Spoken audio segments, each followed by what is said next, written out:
was the scene at 4:45 this afternoon at East Lyme High School. The end of the freshman game, a sold-out JV game, all waiting for, as East Lyme legendary PA announcer Bill Donovan called it, the main event.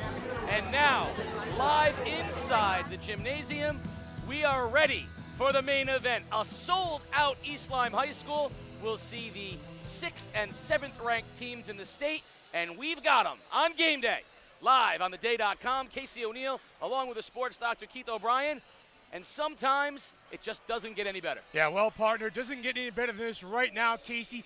Both teams 6 and 7 in the state, respectively, and in my opinion, both teams with a little something to prove. Waterford went through the process last year of winning a state championship, a league championship, and East Lyme wants to prove that they're ready for that next step this year, and a big step can be taken in tonight's ballgame. Yeah, East Lyme has circled this date since their loss in the conference championship last year at the X. Now they're back here at Viking Valley, and kudos to the student body at East Lyme. They have turned out in droves tonight. If you didn't get here at 4:45, you weren't getting in the building. I almost got shut out myself. It's a reserved spot here. The sports doctor is here.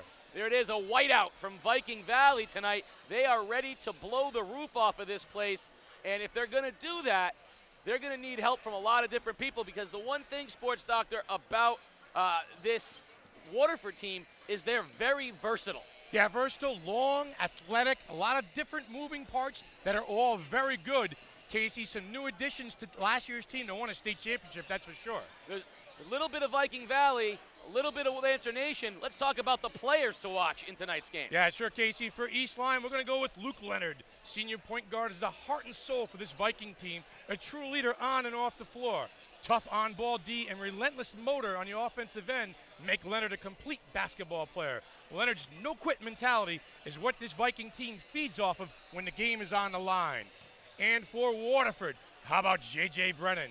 Senior guard can light it up from long range. The ultimate competitor, Brennan is not afraid to mix it up with the bigs and take it to the rim. A pesky on-ball defender, JJ's defense sparks the Lancers' fast break attack. Come crunch time, this senior is not afraid to take the big shot, and he's at his best when the game is on the line. That's right, sports doctor. But East Lyme, forward TJ Horner, he's a throwback.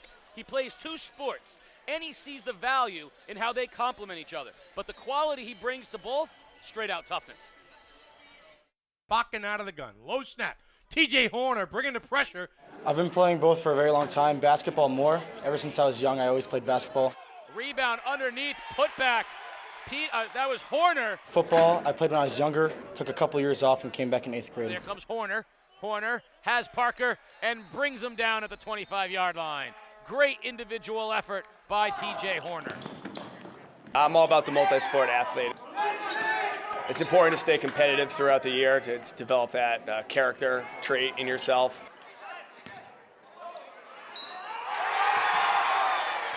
I think it's common, but I think it's not as common as it should be. I think a lot of people stick to one sport, and that's not good for your body as well as everything else. It's also, you develop a different type of skill set that will carry over to the basketball court. So with TJ, it's toughness, and we look to him for toughness and rebounding and playing down low, and that was very evident tonight. The toughness it takes for football really helps me in basketball. How strong I go to the boards and get the rebounds and go up and get and runs. I think football definitely helped me for that. And my footwork in basketball and football overlay. He's a great kid. I mean, he is a junior captain for a reason. He's not as vocal as Luke, but he leads by example. And guys are really starting to look up to him because of that.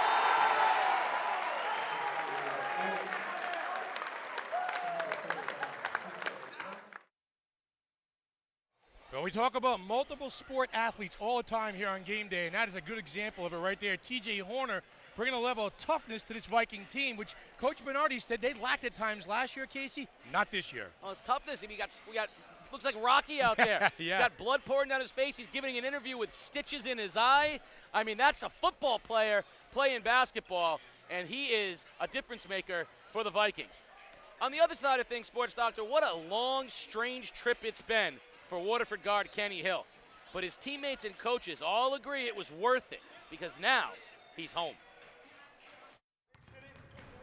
I came here from Fall River, Massachusetts in 6th grade.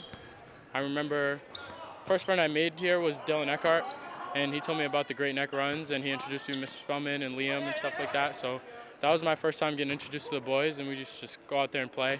I was pretty bad at the time, I won't lie. But yeah, I definitely used to come to the games, and I used to think about playing at the X, you know, iconic blue court, Lancer Nation behind them. Always thought about it, always dreamt of it. Then the end of my 8th grade year, I found out I'd be moving to Providence, Rhode Island.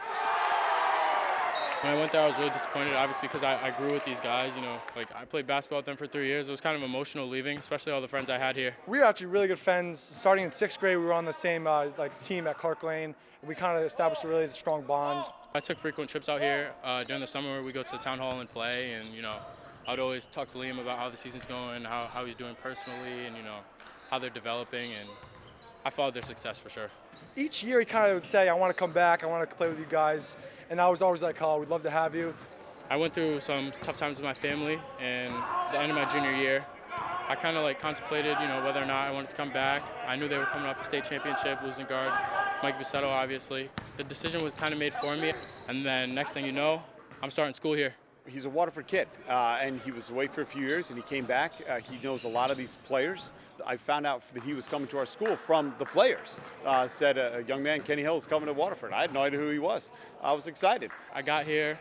Mr. Spellman knew me obviously from middle school, and he told me I could play on the fall league with them up at Hartford. Yeah, my dad really enjoys coaching him. He's very coachable, great guy, great teammate. And having him play with us before the season actually started it made us gel a little bit before, and we've been good since. Kenny's a tremendous young man. I don't think he's not really a selfish kid where he's going to come in and get his points. He wants to kind of fit in. Where do I fit in this team? And for the first few games, I think he was kind of, not necessarily on the sideline, but saying, hey, J.J. Brennan scoring 42 points the first game. Ryan O'Connell, Ian Spellman. He was kind of looking to others. It was really in the last quarter of that Trumbull game where he decided that I'm going to have to do something where his defender wasn't really able to contain him as well as other defenders have, and he was able to make some things happen. Every player on this team knows that depending on the night, someone's going to step up differently, and that was his night, and he's always ready. Boy, doesn't Kenny Hill look comfortable back home in Lancer Blue, Casey? He fits right into the system, right in with the kids. He hasn't missed a beat in the 3 years he's been away. Well, the one thing he has missed is a game like this. First time for Kenny Hill. Let's find out he and the rest of the Lancers do. Come on back on the other side. You're watching Game Day live on theday.com. It's always stayed with me, right on through all the different ranks that I held in the police department. There are about 1,000 unsolved murders in Connecticut. And our department really wanted to solve this. Case Unsolved, a new podcast from the newsroom at The Day, tells the stories of unsolved murders in Connecticut and the family, friends, and law enforcement left without resolution. Listen at caseunsolvedpodcast.com or your favorite podcast app. The following is a presentation of The Day.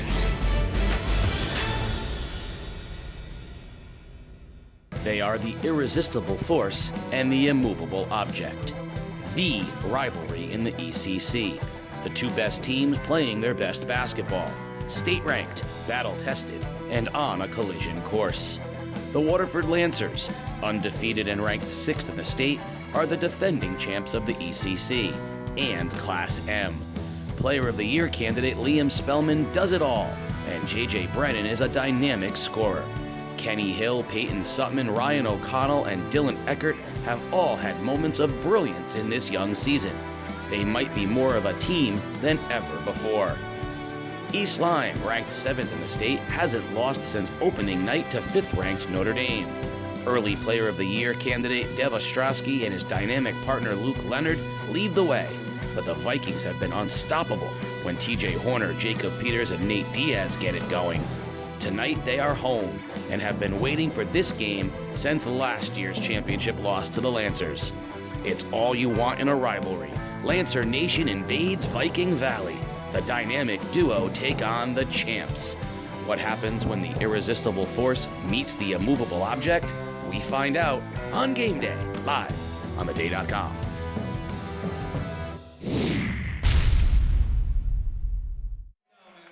Well, the energy in the building is palpable. You can feel the excitement. We are ready to go.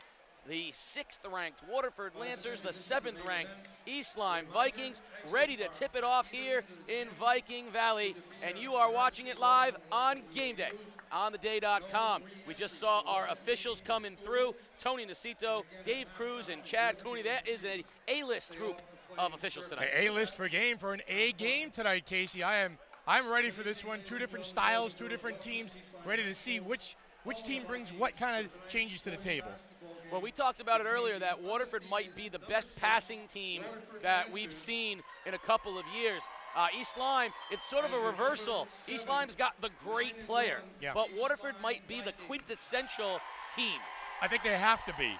They don't have that one standout star. They have a lot of good moving parts and a lot of kids that feed off of each other. So I think Waterford's got to play that way, and they play very good team defense as well, where East Lyme kind of looks to one guy. Well, that might be one of the keys. So let's find out what the Sports Doctor's keys to the game are tonight. Yeah, Casey, sure thing for East Lyme. Figure it out. The Vikings and Ostrowski have seen a lot of gimmick defenses this year. Figure out a way to free up your best player. Play big.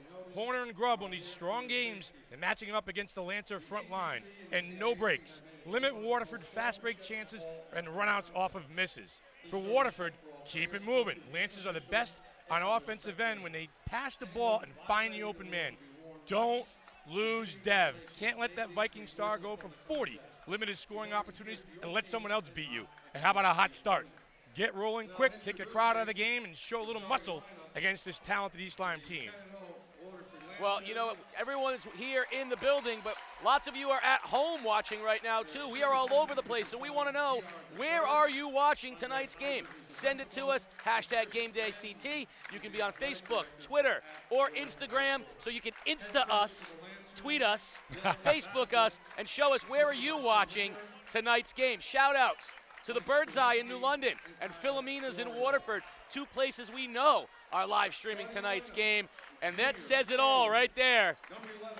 They want to know. We showed up. It's upside down, but all right. They know. They're here. Lancer. Listen, Viking Valley is here. And I'll tell you, there's a lot of people watching at home because this gym is tight. It's packed. And I think Mike Demaro counted about 800 people or so in this place, and there's more people than that curious about tonight's game. Oh, I promise you, no JV team has ever played in front of more people than this group did tonight. You know, we mentioned earlier, they said you just don't lose Dev. Waterford needs to know where Dev is. I happen to think that the way to beat East Lyme is actually to sort of let Dev do his thing, make him work hard, but don't lose Luke, and don't lose Nate Diaz. Don't let Nate Diaz shoot open threes. Don't let Luke get the energy going. And you know what? Go ahead, Dev. Score 40. Go ahead. Other guy. You're worried about the other guy a little bit, and you're worried about, who's going to step up and, be that next guy. And we know who the first 2 are for the Vikings, but who's that third, who's that fourth guy to carry them on the offensive end? Now, on the reverse side of things, what's going to be interesting is Waterford hasn't been down very much over the course of the year. So I want to know if the energy of the crowd is there, if everything's going against them, and they need a basket. Yeah. Who's going to – is it J.J. Brennan? Is it Liam Spellman? We knew last year it was Mikey. But who's going to be the guy to get them out of that hole if they need it? And I had a chance to talk to some of the kids before the game, and I talked to Liam Spellman, and I said, hey, Liam, you a little nervous about tonight's game? He said, Keith, this is like the 8th biggest game I played in my career, so I'm not nervous. I'm excited. Yeah, but they've got a lot of different kids that can pitch in and help out on the offensive end. You know, it says a lot about basketball in the area for Waterford. Here's a game in a sold-out gym in front of tons of people, thousands upon thousands watching at home, and he's like, yep, maybe at the bottom of my top 10. Bottom of the top 10. I mean, listen, Waterford's played some big games in the last 2 seasons. They played on the road last year at North Haven against Prince Tech. They marched to the Mohegan Sun. They played sold-out games in their own arena. And listen, we talked about good teams having an ability to win on the road. They went to Xavier High School this year. They beat a very good Glastonbury team in that Christmas tournament. They're not intimidated by this one bit. Well, there he is, the early favorite for the ECC Player of the Year and a candidate for the State Player of the Year, Dev Ostrowski. These are the games that lead you to those Player of the Year awards. Right now, let's take this opportunity to meet the players in tonight's game. J.J. Brennan, Oshkosh Elementary. Liam Spellman, D. Southwest Elementary. Kenneth Hill, West Elementary School. Ryan O'Connell, Quaker Hill Elementary. Peyton Sutman, Great Neck Elementary. Nathan Landon, Great Neck Elementary. Dylan Eckhart, Great Neck Elementary. Katie Maynard, Southwest Elementary. Owen Coder, Southwest Elementary. Liam Kane, Great Neck Elementary. Ryan Bakken, Quaker Hill Elementary. Robert Zawacki, Oswegatchie Elementary. Stanley Maynard, Oswegatchie Elementary. Devin Strowski, 9 Center. Luke Leonard, Lily B. Haynes School. Jacob Peters, Lily B. Haynes. TJ Horner, 9 Center. Andrew Mengi, Lily B. Haynes Elementary. Nate Diaz, Lily B. Haynes. Matt Palakis, Lily B. Elementary. Joey Grubb, 9 Center School. Alec Elmer, Lily B. Haynes. It's the Sports Doctor, Keith O'Brien. You want to hear from local coaches, athletes, and personalities? Well, how about giving my weekly podcast a listen? I mean, do you have a kid in mind, though, John, who would take the last shot down by 2 with, say, 6 seconds left? God almighty. I mean, I give you a look at sports from a fan's perspective as well. Do you have a problem with him pulling up from about 35 feet, from the basket, Coach? We have had talks about this. The Sports Doctor here on theday.com.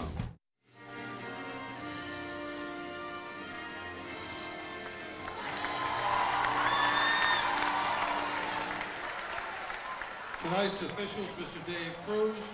Game Day is a production of the Day Publishing Company. If you'd like to support Game Day and help us continue to bring you the best in Connecticut high school sports, please consider purchasing a print or digital subscription to the Day at theday.com/subscribe. Viking Valley in full force, Casey, and you see the sharp-dressed Jeff Bernardi talking things over, final preparation for the game. And the Lancers head coach Bill Bassett ready to roll. He's a state champion. He's an ECC champion. And again, they love these kind of moments. Yeah, Coach Bernardi's mad at me because he heard that I called Coach Giusti over at NFA the best dressed coach in the conference. I heard he didn't like that too much. Called me out in the hallway, and I basically told him, I said, I got a new jacket on tonight. I could be giving you. I look sharp. You do. I could give you a run for your money. And he said, I don't think so, Keith. That was his response to me. All right. And Coach Bassett said, he doesn't even want us to talk about his fashion on camera. See, Lancer Nation showed up. A little concert tonight. We'll get into that in a few minutes as well.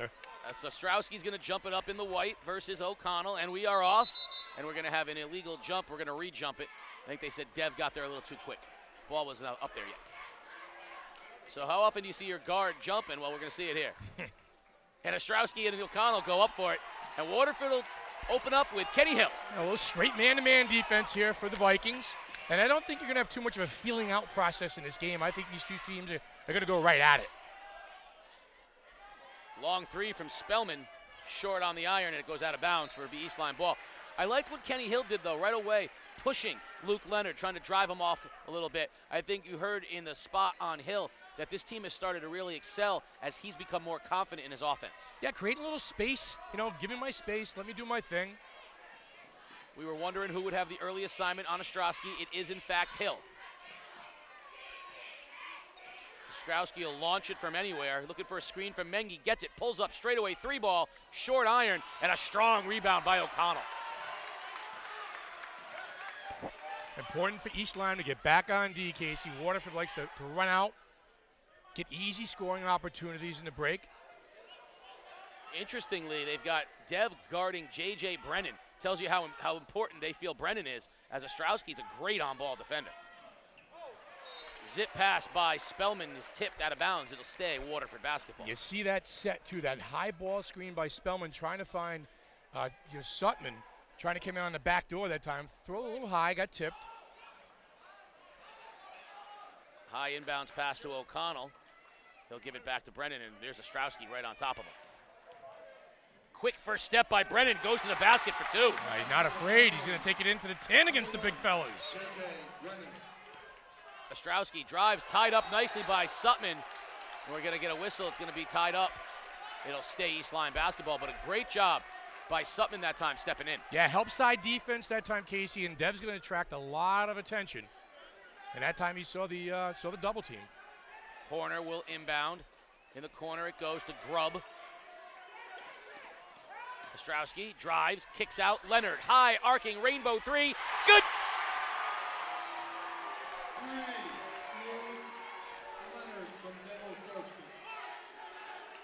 Luke looking to dig in against Kenny Hill coming off that triple.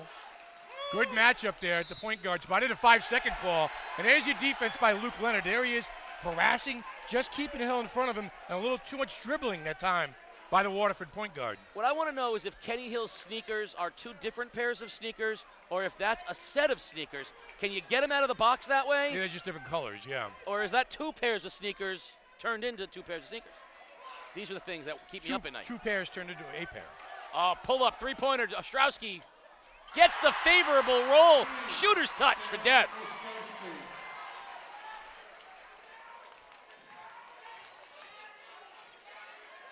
Brennan drives, gets to the basket, no call. East Lyme wants to run. Ostrowski spins. Leonard drives in on Hill, spins. Oh, and a tough pass off of Horner. Turnover goes over to Waterford. Yeah, I like the aggressiveness though by the Vikings, Casey. Trying to get on the break, trying to force tempo, push the pace. The turnover of Brennan on one end and then the run out. I like that. I like that aggressive style of play early for the Vikings. That's twice, though, that J.J. Brennan has gotten a first quick step on Ostrowski. Grubb and Spellman, that's a good matchup right there. Long three for Hill. Good! They can knock it down. A step back for the senior that time, and he says, let's go. Cheering his team on the defensive end. And a traveling violation. Let's go, Kenny Hill. See Ostrowski talking to Luke Leonard, with a dynamic duo. They've been playing together forever, and they're very hard on each other. They push each other, but they're great teammates to each other as well. That's the kind of relationship you want. Two guys making each other better. A lot of trust out there between those two seniors. Some might argue a little bit like me in the sports doc. Yeah, a lot of trust. The high ball screen. Hill drives on Leonard to the basket. It's good. Thrill Hill for two. Kenny Hill with the Euro step there that time at the rim. Now they got Brennan taking his turn on Ostrowski. Pull up Jay for Dev. Short. Rebound Hill. Boy, he can turn the corner though, can he? Boy. Long pass ahead to Sutman. He beat Mengi down the court. Yeah, there's that leak out we talked about off of a miss. The Lancers like to push. 7-0 run here for the Lancers. Now they're in a different little matchup zone here. Inside it goes. Horner kicks out. Nice swing. Great defense by O'Connell. Spellman, rather. Ahead. Brennan to Sutman. There's O'Connell for the finish. Waterford just beating East Lyme down the floor. Substitution. 11-0 run after two quick threes by Ostrowski and Leonard right now, and Waterford controlling the pace and the tempo of this game. We talked about the runouts. We talked about the fast break opportunities off of a miss. We just saw it back-to-back possessions, Casey, with Sutman and O'Connell finishing at the rim. Nate Diaz checks in for East Lyme. He has the ball currently, guarded by Brennan. Ostrowski waiting for it. East Lyme looking to settle in, get a good offensive set here. There's Ostrowski on a curl, pull up, foul line, short. That's uncharacteristic, 3 in a row. There goes Sutton the other end for 2 on the layup over Leonard. And Coach Bernardi needs a timeout because Waterford is just running them off this court. It's one pass and it's no dribbles and a layup at the rim for Waterford. And if they're getting out and they're leaking guys out like that all night long, it's going to be very hard for East Lyme to defend. Well, they go. As soon as they get the rebound, they go. So what I'm seeing is when you have your offense coming out of your guard play, which is where East Lyme is, they're taking jump shots from the guards. It means that player, so when Dev goes up for a shot and they got 3 bigs down there, there's no one to get back. Luke Leonard's the only guy that can get back. So the East Lyme is at a disadvantage. Waterford knows that, and they're sending their wing who can outdo Leonard. So Leonard can't guard Sutman or O'Connell at the rim. Or Spellman. No. Yeah. Waterford wants to run. They just want to get up and go. Leonard loses it. Little triple dip tip. It'll stay East Lyme basketball. Listen, Devis had some clean looks here, too. He can turn a corner. He can rise up. He knocks some of those down. We get a different ball game. But he's struggling right now. Well, we saw that in the early going against Notre Dame, and then he made about 30 in a row. So you know it's not going to last. Waterford has to take advantage. There's a pull-up 3 for Diaz. Good. There it is, Nate Diaz. That's the 3 ball we were talking about. Gets East Lyme back in it. All of the Vikings baskets right now, all their points are off the trifecta. Sutman goes right by Diaz, draws the foul, but we're going to get an offensive foul as Horner stepped in and took the charge.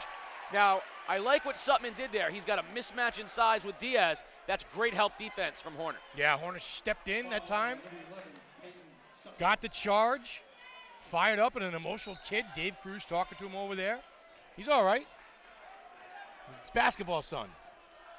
Well, they have Diaz shooting threes like he did on the previous possession. And I talked about it that's the guy that I think is the equalizer tonight for East Lyme. Ostrowski tries to split a double. He can't. Out of the pack comes Brennan with numbers. Nice look inside to O'Connell for the finish.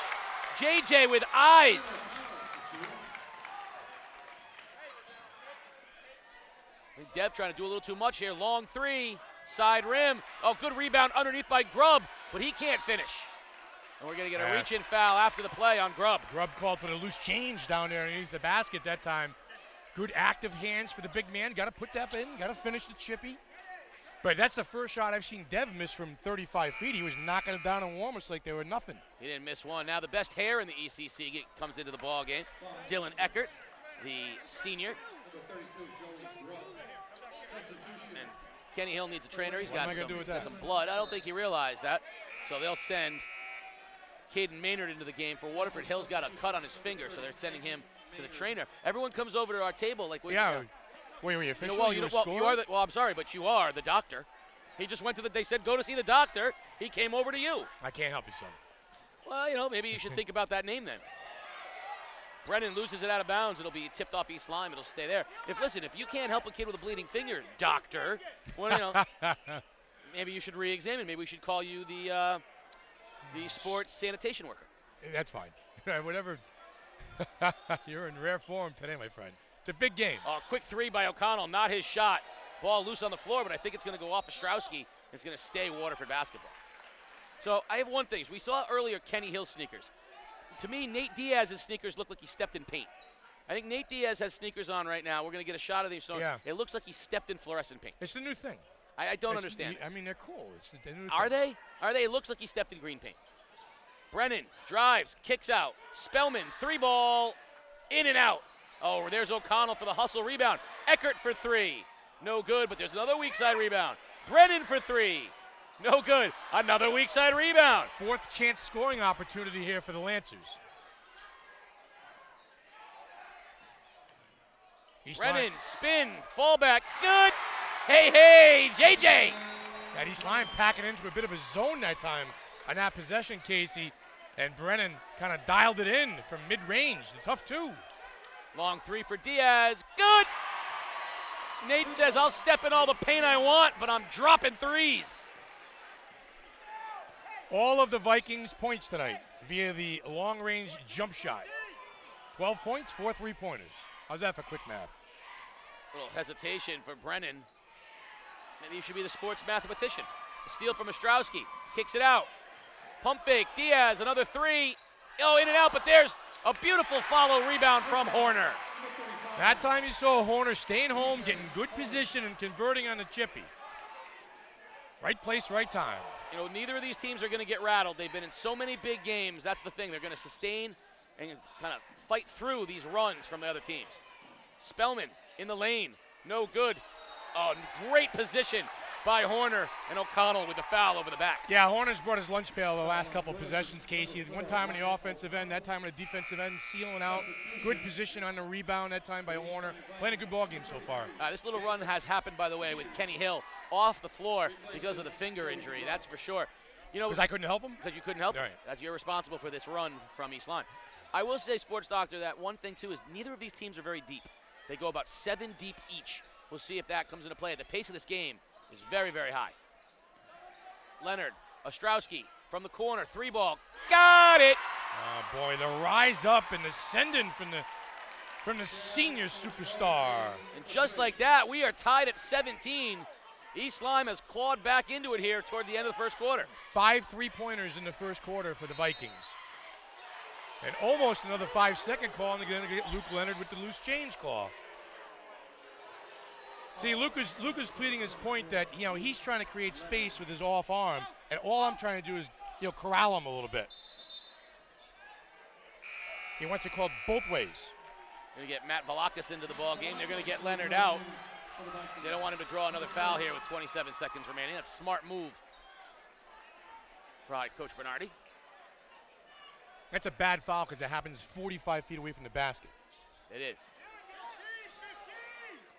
We'll find out here. Does Waterford want to take the last shot, or do you want to go try to get an extra I get the run? best shot. Brennan falls down. Ball loose. Horner comes up with it, calls timeout. And timeout Vikings on a beautiful hustle play by T.J. Horner. Well, T.J. Horner got the memo. Bring your lunch pail. Let's go to work today. He's inserted himself into the game very nicely, Casey. Done some dirty work things. Johnny on the spot for a loose ball. Very active for the big fella. I will say Kenny Hill's ready to check back in the game. The cut was on his left hand, on his left ring finger, so that's not his shooting hand. So he's got it taped up, but it should not impact his ability to shoot the basketball. And that's an important note, as East Lyme, now with 14 seconds, has a chance to take the lead, which is hard to believe considering that run Waterford was on. Yeah, 11-0 run by the Lancers at one point. You look at the scoring column right now, Dev with 6, Nate Diaz with 6, Luke Leonard with 3, and T.J. Horner with 2. 5 3-pointers in the first quarter for this Viking team.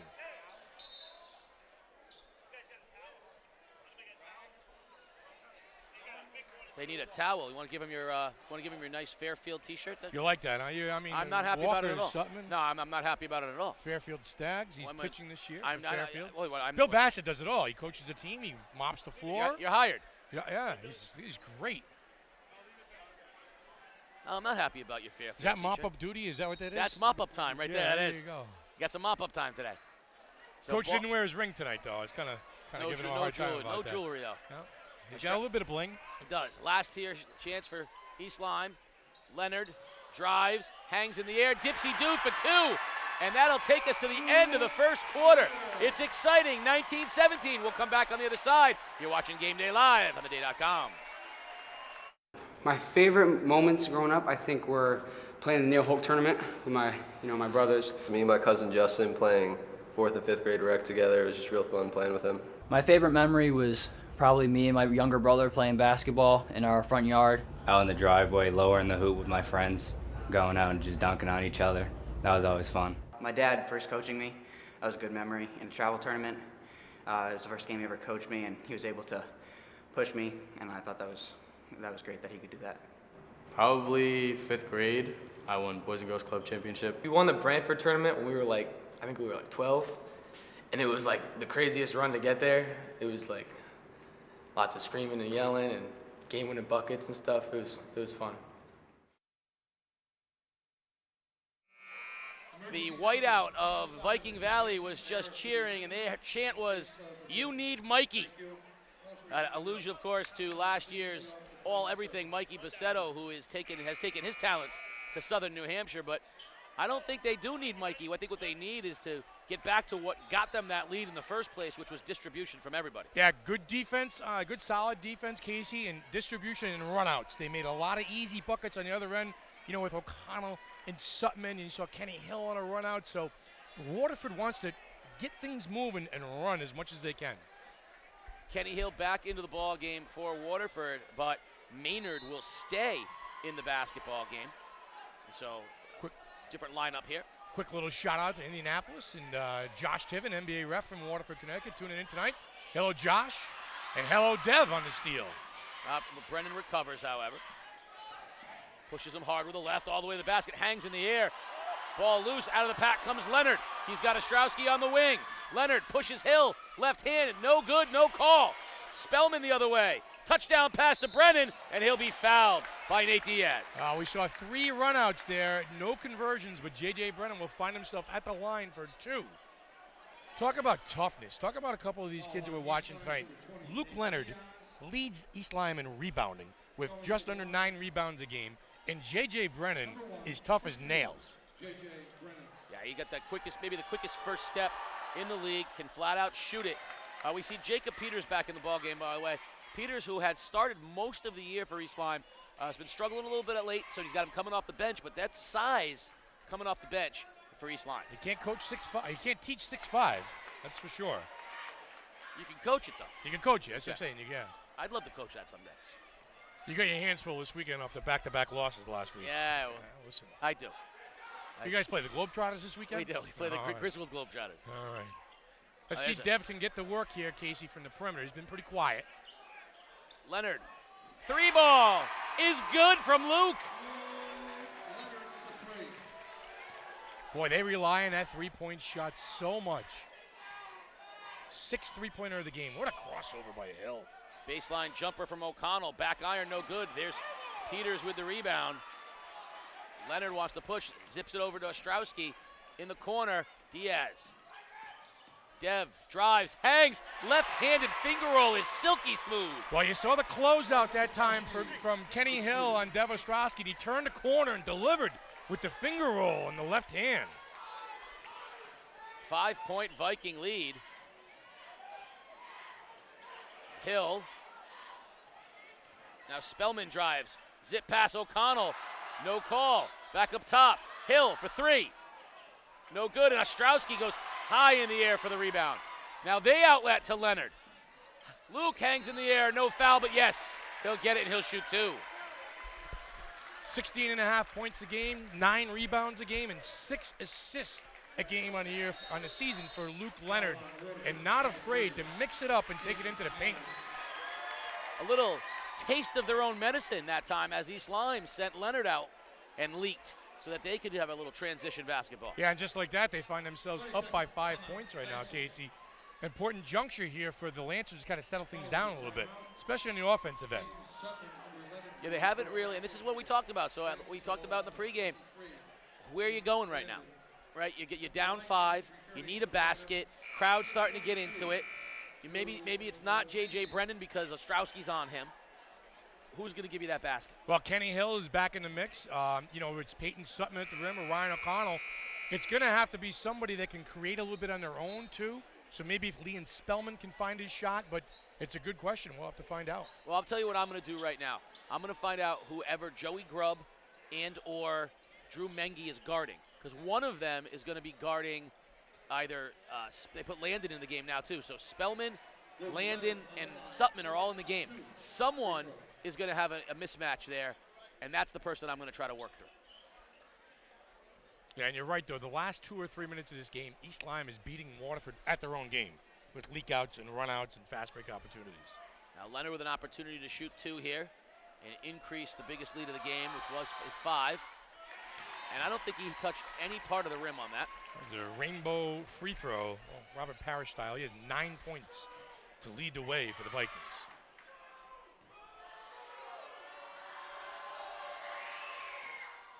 No good, and there's a strong rebound by Landon. 6-point Lancer deficit with the basketball.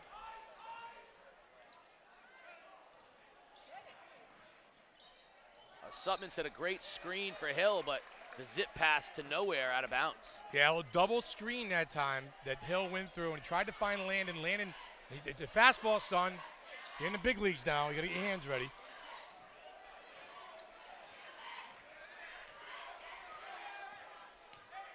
Small lineup out there right now for Jeff Bernardi and the Vikings. No Horner, no Peters. Got some shooters out there. Diaz got some toughness with Mengi. Ostrowski, long 3, no good. Weak side rebound, Mengi. That's a hustle rebound there. Finds the cutting Ostrowski. A little 10-footer in the lane is good. Yeah, good look that time by Mengi. Again, the extra scoring opportunity for the Vikings. East Lyme spreading the floor of that offensive set. And all of a sudden, an 8-point lead and a scoring drought from Waterford. Only 2 points here in the second period. Landon to a zipping Spellman. Basket no good, but he'll shoot 2. Great cut by Spellman and a good look from Landon. Good things happen to you on the offensive end when you move without the basketball. Liam Spellman always with a head to the rim, a head to the goal, always working off his screens, making himself available. You know, how many big guys do we see don't make themselves available, don't have ready hands? You know, Sports Doctor, we haven't talked much about this yet. Waterford's won 25 straight games. Yeah, that's 25 in a row. That's the longest streak in the ECC since New London went 28 straight back in 2011. That's the Chris Dunn years. New London lost its last game of 2010. They went 27-0 the next year. with Dunn, #1 team in the country, if New you ask, England, if you ask Chop Parker. And then they won their first game before they lost to Hill House in 2011. So that, I mean, this Waterford team, 25 in a row, that is nothing to sneeze at. Chop got a big win the other night. Leonard gets his own rebound but loses it. Waterford will run. Sutman to Eckert. Cuts right. Hill for 3. Short. And we're going to get it pushed. I think they're going to get that on Grubb. Yeah, Grubb with the loose change that time. Waterford back to the run out, though. Just couldn't convert at the rim. Second chance scoring opportunity. Casey, they'll have a chance here underneath the rim. Again, with no Brennan on the floor right now, where are you going to find that punch? Where are you going to find that spark on the offensive end? And really, Brennan is their only real three-point threat. Eckert will shoot him, Hill will shoot him, but Brennan's really the guy. Spellman working without the basketball. Little turnaround, no good, and Horner cleans up the rebound. Leonard drives, steps inside, drives, hangs in the air, blocked by Landon. And off of Leonard, it'll be Waterford basketball. Big help play that time from Landon. A little helter-skelter set that time by the Vikings. And I hear Jeff Bernardi yelling patience over there from the sidelines. Want to see his team run this stuff a little bit better, extra pass or two. No shot clock here. Hill underneath, Spellman. Oh, nice weak side defense that time by Horner.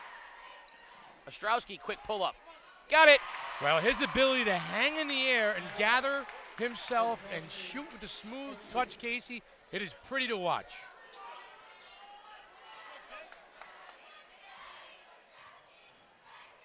Hill, beautiful cut by Spellman, but a hand in the lane knocks it out of bounds, and now Brennan will come back in the game replacing Eckert. Now they see Mengi working that time on the defensive end, trying to keep Liam Spellman honest. Mengi's played well. He's got a few minutes in this game, and he's chipped in, no doubt. That's a tough matchup for him, as Spellman's got him by a good 6 inches. He's got to work. He's got to outwork him. All the way to the basket. Sutman hangs in the air. Well, there's good work right there. Yeoman's-like work from Sutman. Back to Leonard. East Lyme running a new offensive set. They're going to run double. Do a double screen here. Now Diaz will pop out. Waterford in his zone right now. Leonard drives, hangs in the air. Left-hander, no good. Strong rebound, but Leonard rips it away from Spellman. Landon wisely comes up with it. Numbers for Waterford. Brennan to a cutting Hill. Pump fake, and the finish. Textbook give-and-go basketball that time. 1-5, senior to senior. I got your back. Lead down to 5. Waterford trying to chip their way back into it. Inside it goes. A little pump fake from Horner. They're going to get the walk. A little too much pumping that time. Not enough faking. The happy feet that time by T.J. Horner. That's why you always teach the big man, catch and shoot. Catch and turn and face and shoot. I mean, Waterford looked like they were going to run away with it. East Lyme settled the ship. East Lyme looked like they were going to run away with it. Waterford has settled the ship. That's what's awesome about veteran teams who have been in big games before. These teams are not going to get rattled. Hill drives, hangs, and another beautiful step in by Horner to draw the charge. Yeah, second time tonight, T.J. Horner's kind of set up shop there, Casey, and taking the charge. Oh, hustle aboard there. You know, another thing too, Sports Doctor, because of the abundance of film that's available in these games nowadays, every game is filmed, right? You got game day doing games, you got parents with the cell phones, Yeah. Everyone's got a game. The book is out on everybody. You know, you get a guy that goes to the basket recklessly, and you're going to see guys stepping in because they work on it in practice. It's unbelievable how well they know these players. Nice look inside, Leonard to Grubb. Leonard hangs out, back to Ostrowski. He'll shoot that. Stutter, drive. Kick. Oh, beautiful block by Spellman. Quickly ahead to Brennan, one-on-one with Leonard. And there's Sutman for the finish. Peyton Sutman's doing a great job running the floor. Boy, can they get out and go? The Lancers can. Peyton Sutman with 8 points lead the way right now for Bill Bassett and the Lancers. Wide open 3 from Ostrowski. Buries it. You got to get out on him. 15 in the first half, and number 5, his third three-pointer of the night. Boy, he could rise up on that jump shot and nail it. Feels like he could dunk on the scoreboard. Long three, Sutman from the side, no good. Weak side rebound, Brennan. Step in on Dev. And a foul, a little finish from the little guy. Strowski crossover, pulls up just inside the 3-point line and knocks it down. Starting to heat up a little bit. Number 5, can't give him that much space on the jump shot. Oh, nice step in that time. Leonard on the floor. Ball loose. He's gonna have a jump ball. That's a lot of gritty players right there with Leonard and Spellman and Grubb mixing it up. Yeah, Luke, I was gonna say Luke's gonna be careful not to pick up another foul, but he don't care. No, we He's saw him digging in and the Notre scratching. Dame game. He was arguing. He doesn't want to come out. No. I got you, Coach. I got your back. What are you pulling me out for? Brennan comes out of the ball game, and Maynard comes back in. East Lyme taking its time. Inside it goes. Grubb spins on O'Connell. Left hand, no good.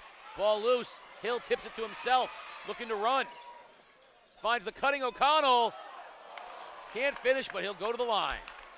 He can get up, too. Yeah, Ryan O'Connell can leap. Dunked a few times this year. Dunked against Ledyard earlier in the game.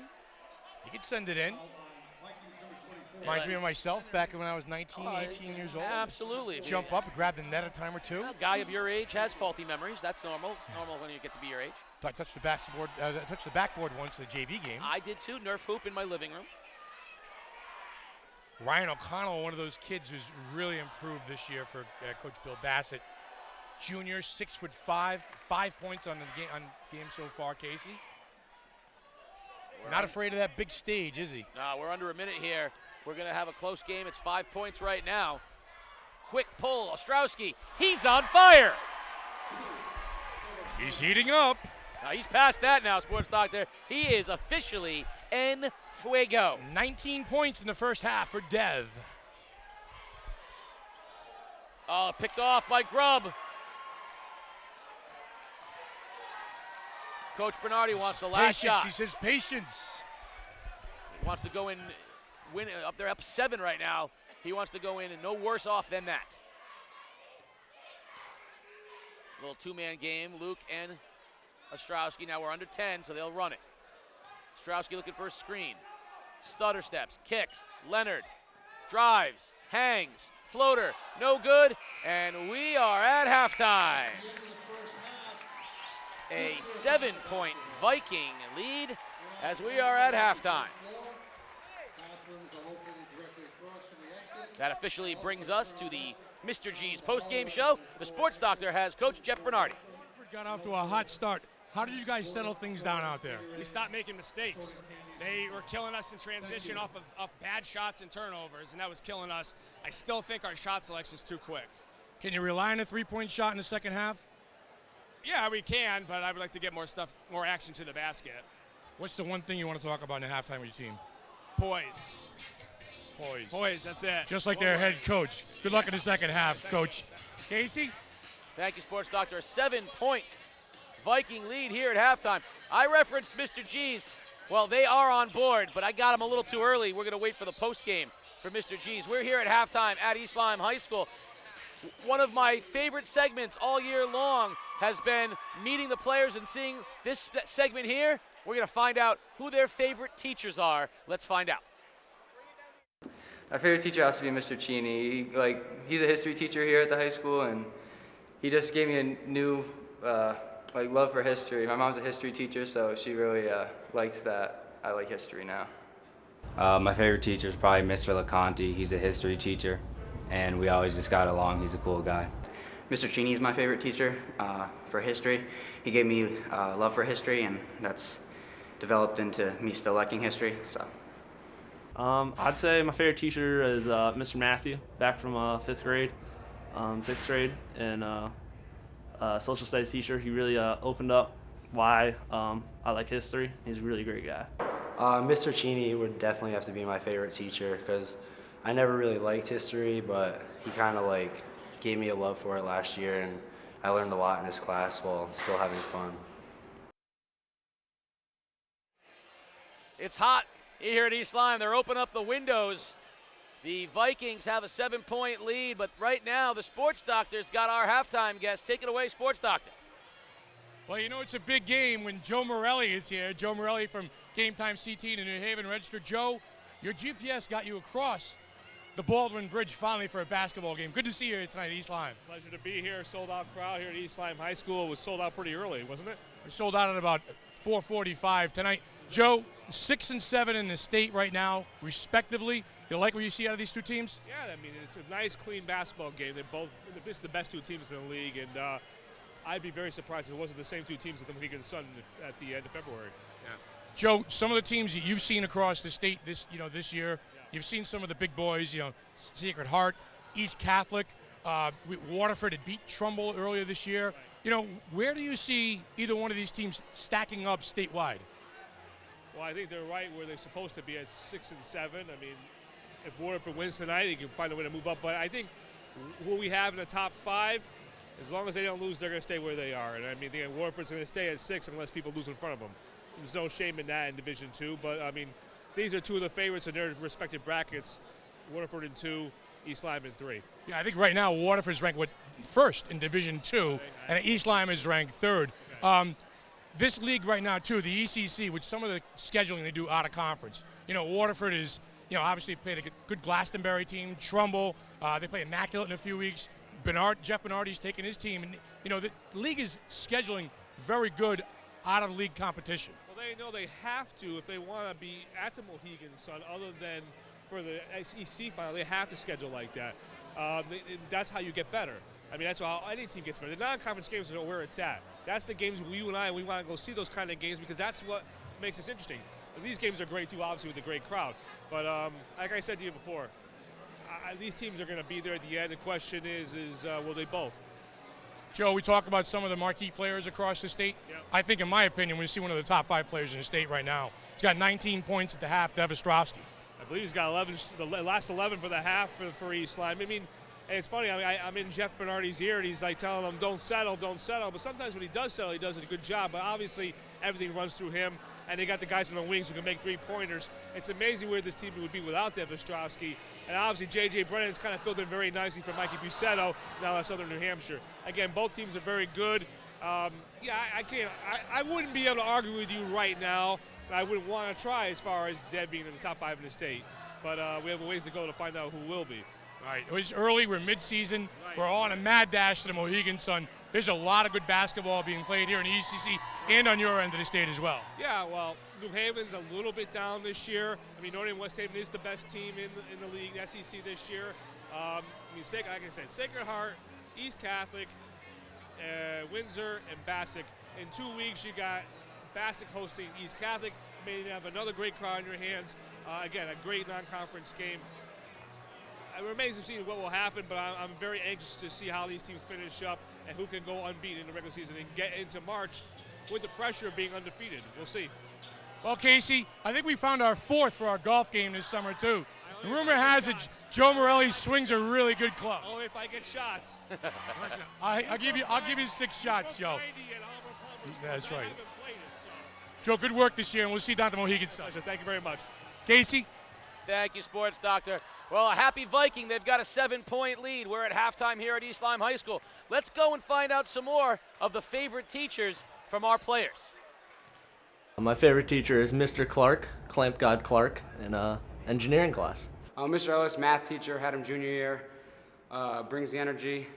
Taught me prop stat. Got me ready for AP stats. Love you, Mr. Ellis. My favorite teacher would probably be Mr. Matthew, social studies teacher at the middle school, probably because he tried to use my interest in sports for teaching, and that really helped me. My favorite teacher is probably Miss Klorzik. She's my independent living teacher. She's really motherly, and she's familiar with my family and my older cousin, so very nice lady. My favorite teacher has to be Mr. LaPresta. He's really into sports. He refs for he umpires for baseball. Senora Caños teaches Spanish. She's just really supportive and just very good. She's very understanding and just such a great teacher. Probably Mrs. Peluso. She's an English teacher. She helped me do all my schoolwork when I had trouble with it. My favorite teacher is probably my calc teacher as of right now. His name is Bergeron, but we call him Berge. He's just really funny, and he just has all these stories that are, just really interesting and funny at the same time. I wouldn't say I enjoy the class, but he makes it a good time.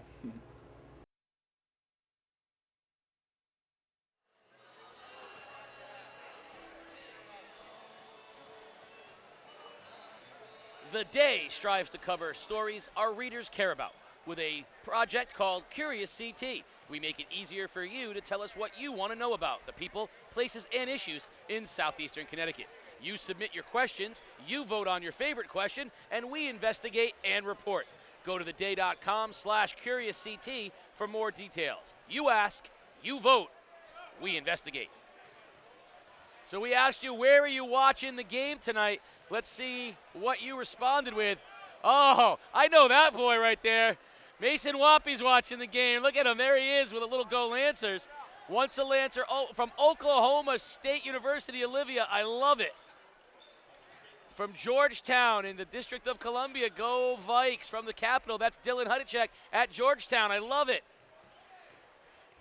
Oh, a packed house at the bar at Philomena's. Ready to roll. It's all the rooms there. Philomena's, huh? Mikey Bissetto. Chris Gallerani. Oh, Gal says, we're ready. Wish this was around in my day. I know you do, Gal, because you would have poured in 40. Sage is watching the game with Lancer Nation Youth Basketball. Wow. I love, that's fantastic. Wow. Awesome. I'm guessing that's Bella watching from Waterford. Terry has Bella watching with him. I love it. Very nice. You missed the picture when you came in.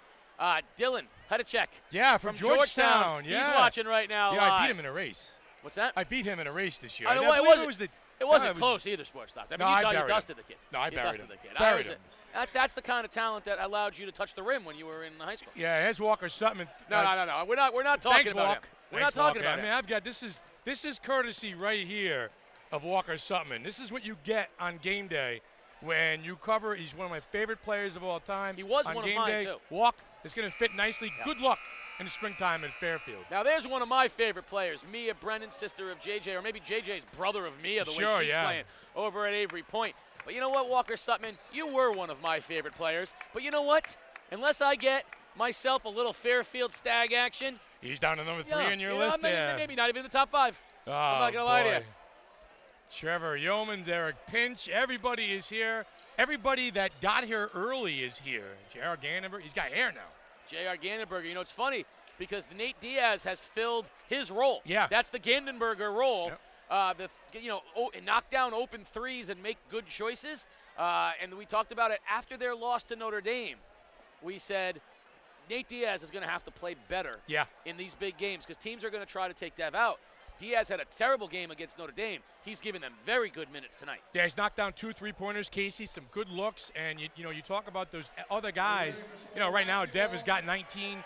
Diaz has got 6. Leonard has got 9. And Horner has got a bucket for Lancer Nation. There's Lance, there's Walker and Peyton's parents, Heston and Liz, and the gang's all here. But Dev has led the way, but I think early going, Nate Diaz knocked down a couple shots and took pressure off of Batman and Robin. Yeah, he certainly did. Makes him Alfred, the butler, I think.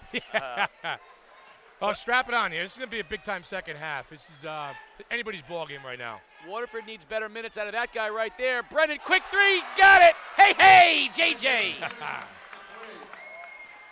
Catch and shoot from 35 feet that time for number 1 for 3. Yeah, Coach Bassett had him on the bench, talking to him, wanted to change up what he was doing. As we see Spellman jump the pass, and it's going to be tipped out of bounds. They're going to say it's off of Spellman, however. They need Brennan to get some open looks. He had one there, and that was a long one. He was not afraid to launch. No hesitation. No. Just rise up and bury it. Officials are going to talk things over a little bit here, thinking about a deflection off of Horner. Yep, Tony Nacito and Dave Cruz, 2 of our veterans, talking to each other. They say, nope, I got it right. So Horner will inbound, and saw that kick. Spellman's all over him. Just kicked it right back at you. You got to back up a little bit. It's 3 feet, isn't it? Goes to Mengi instead, yes. Here goes Leonard on the drive, hangs in the air. Right-hander is good. The lefty switches hands. Luke in double figures now at 11. And again, can do it all, can get to the rim. officials' time as Luke has lost the sneaker. Well, the problem there with Luke is that he has 2 white sneakers on of the same kind. Oh, he's not along with everybody else. He doesn't have that's the problem. fusion sneakers. No, that's or the problem. If his sneakers looked like he had stepped in paint, or if he had one green, one orange, something like that, they'd stay on his feet. That's the problem. I just think you're not cool. I think if you were cool and hip, you'd understand the theory behind the sneakers. And Sports Doctor, if you knew that I am cool and hip because I don't care about the sneakers. My God, I sound like my father. All right, Brennan on with the ball to try. Spellman for 3. No good. Weak side rebound by Leonard. And Waterford's going to need Spellman to knock down some shots here, too. He's a little ice cold. Oh, they're definitely turning up the defensive pressure is Waterford. Obviously, one of the halftime messages from Coach Bassett was to attack the ball handlers, particularly the off-ball handlers, like Mengi. And there's a reach in there. He almost got to it with Spellman. Got Dev coming off that curl. Nice job by Hill defending. He can turn the corner, catch and shoot. East Lyme spreading the floor. Pull up 3. Off the bank. Time you saw a little spread set that time by the Vikings. Opens the lead back up to 9. There's a reach in by Grubb. And he got a little body on Spellman, so he'll draw the foul. Nice anticipation from Joey Grubb. Just couldn't get there in time. Yeah, and I think that's what Coach Bernardi wants out of Joey Grubb. He just wants him to be active, make a few plays, a couple of rebounds, maybe a putback or 2, and just make things a little uncomfortable out there for the Waterford front line. Mengi's in the game now. He checks in. He's very good minutes in the first half. Speaking of good minutes, Sutman had some real good minutes. He scored off a lot of cleanup glass work from Peyton Sutman. Hill, pull up 3. Side rim, no good. And a beautiful job over the top. Brennan, but he can't finish. Spellman can't finish. Ball tipped around, and Ostrowski comes out of the pack. Watch out. Hangs, floats, no good. Mengi with the rebound. And he's tied up, ball's loose. Oh, but there comes Ostrowski. Pull up 3, no good, weak side. Out of the pack comes O'Connell. Yeah, watch Kenny Hill when he gets the ball in the offensive set. Catch and shoot, Kenny. Don't put the ball on the floor. Trust your shot. Get a clean look. There's the open look. Can't make it, but weak side rebound, Spellman. He goes up with a left hand and finishes. Yeah, and he's got to do this. He's got to be effective. He's got to score the basketball for this team to win tonight. They can do it a couple different ways. A little putback, outside jump shots. Ostrowski pulls up, foul line, hangs. No good. Spellman with a rebound. Up ahead with Hill.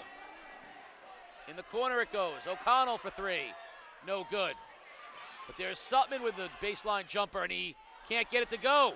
And Ostrowski goes high for the rebound, but can't bring it down. The official's timeout is Horner. Was on the other end of the floor, a little twist of the knee. He's going to have to come off, and he's going to go right to the back.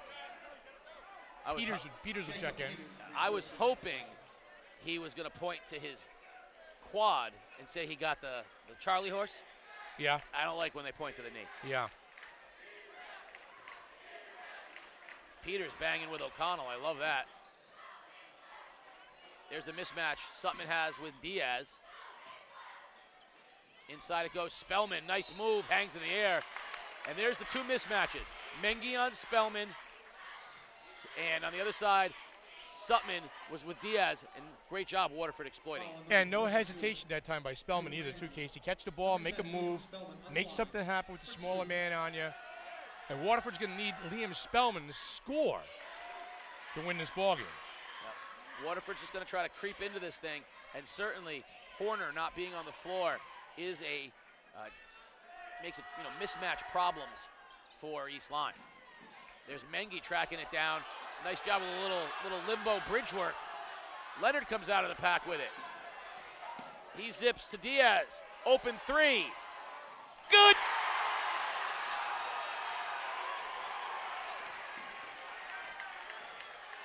Hill turns it over. Up ahead. Ostrowski takes off. Hangs in the air, but he can't finish. Great defense by Sutman. O'Connell in the other direction. Offensive foul on Ryan O'Connell. Peters took the charge. One lunch pail to another. Horner's out. Peters is in. Holds his ground. Get the charge. And Bill Bassett talking things over. He doesn't like that call one bit. Give credit to Peyton Sutman, because Dev Ostrowski was going to bring this house down. And he said, listen, you're not dunking on it. No. Denvale, not my watch. And he didn't foul him, but he undercut him, so he had to take off a little farther, and he couldn't make it. Now, on a better note, TJ Horner's back in the ball game for East Lyme. Fans are in this game now. Viking Valley is charged. Danger zone time here for the Lancers, down 9. Oh, bad pass by Diaz. Luckily, Leonard helps him out and recovers. Spellman was so good at interrupting those passing lanes. 5-second call here, gotta be careful. Leonard drives, hangs, corner, Diaz for 3, good! Nate Diaz is on fire! And a timeout from Bill Bassett as the lead is 12 for East Lyme. Well, we talked about the other guy. That other guy is Nate Diaz, his 4th three-pointer of the ball game. He's got 12 points, Casey, and they are fired up here at East Lyme High School. I said before the game, I gave you a number of the number of three-pointers that if Nate Diaz makes this number of three-pointers, I think East Lyme wins this game. He's there. He's over what He's I over said. that, yeah. I think obviously Waterford can still win this game, but you know Dev's got a lot left in the tank. It has not been a quintessential Dev Ostrowski scoring night, and Luke Leonard has not either. So Diaz has really kept this lead with his shooting. Listen, East Lyme is a Diaz shot or two away in the first game from being undefeated in that Notre Dame-West Haven game. Yeah, he did just about everything he could in that Notre Dame game. And by the way, that Notre Dame team, ranked 5th in the state, that Notre Dame team has not lost a game this year and has not had a team come within 15 points of them. They just drilled Hill House the other night. That's a good Notre Dame team. Yeah, that's, I guess one of the things I should ask Joe Morelli at halftime, too, and it kind of escaped me is, how is this league perceived on the other end of the state? Is it getting the respect it deserves? I don't think it is by the fans downstate. That's always the case, though. But I think the coaches downstate would tell you that the ECC teams at the top of the ECC can play with anybody. I think, Ledyard earned Hill House's respect.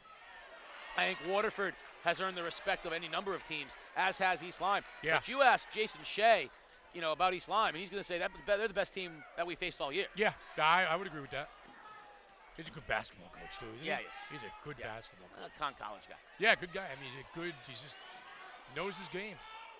Brennan, fake the 3, kicks, Hill drives.